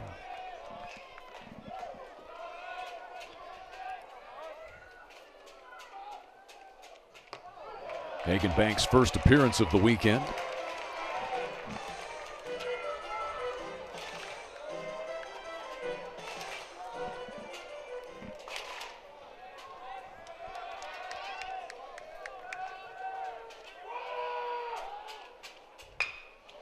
Ground ball back up the middle.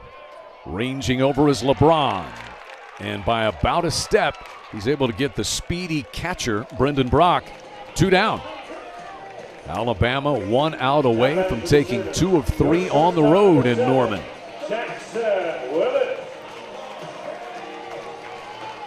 Jackson Willits, the cleanup batting shortstop, to try to extend it here for the Sooners. Switch hitter will bat left against the right-hander. Willits has been on base twice today, a walk and a single. He's also grounded to short twice. Good change up there by Banks. Don't want Willits ambushing a fastball to tie this game up.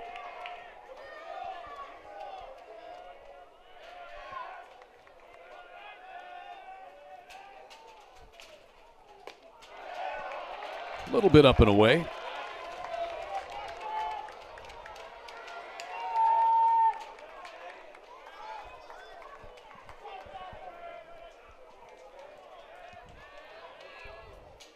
Hagan Banks, the 4th pitcher of the day for Alabama.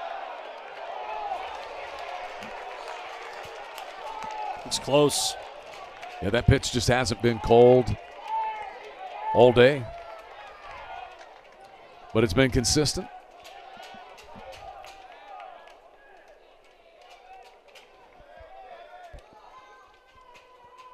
Willits hits a fly ball into right center field and caught by the running Bryce Fowler. And Alabama hangs on to take 2 out of 3 from the Oklahoma Sooners here in Norman this weekend.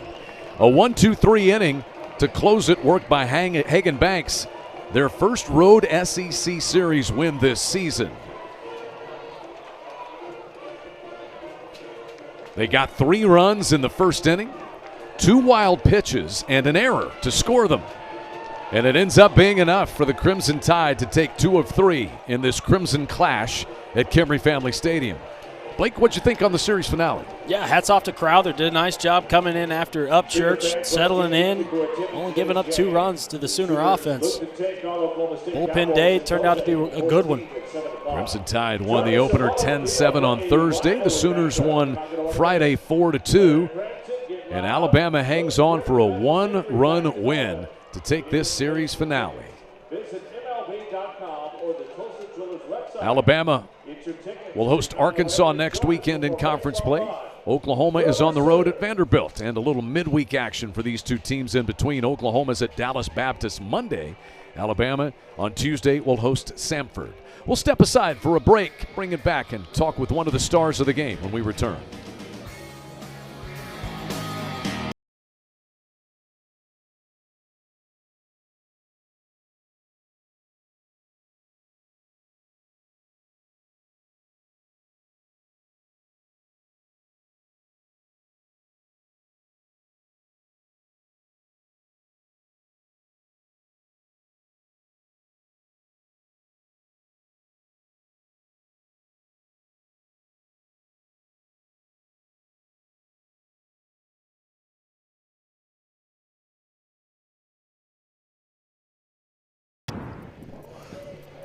Alabama wins this series finale. Couldn't have been much closer this weekend. 3-2, the Crimson Tide, and they take 2 out of 3 from the Sooners here in Norman. And we are joined by the man who just picked up the save. That is Hagan Banks, who closed it out there, getting all 3 batters that he faced there in the 9th inning. How much do you enjoy this role of being the closer on this team? Well, I was talking to somebody about it the other day. I've kind of done everything in this league. I've been around for a little while, and coaching them about a month and a half ago told me that I needed to get the back half of the game, 8th and 9th, and I just kind of been going out there and sending my stuff. You did a nice job. Only had 1 appearance this week, and it's pretty easy for you. Talk about the Tide rolling. You've got 3 series wins now, 1 on the road.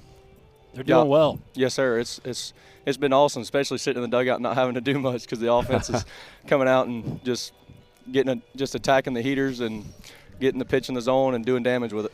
Yeah, you mentioned being around a while. 5 years that you have been. You had to struggle back after the elbow surgery in 2024. What's the entire journey been like for you? It's been a lot of ups and downs, and obviously, like what you just said, I had surgery a couple years ago, and it's been kind of a rocky road since then, just trying to get back in the swing of things and get my mechanics fixed. And kudos to Coach JJ and Coach Morrison, just helping me along the way and staying beside me and just giving me every opportunity that I can get. How much do you enjoy the culture, the environment that Coach Vaughn has brought to Tuscaloosa? Oh, yes, sir. He's been exceptionally awesome. Ever since he got here, it was pretty easy for me to make my decision on coming back and keeping Jason Jackson off the old coaching staff, and it's just been awesome. The culture, the locker room, everybody's buying in and playing for the A, and that's what it's all about.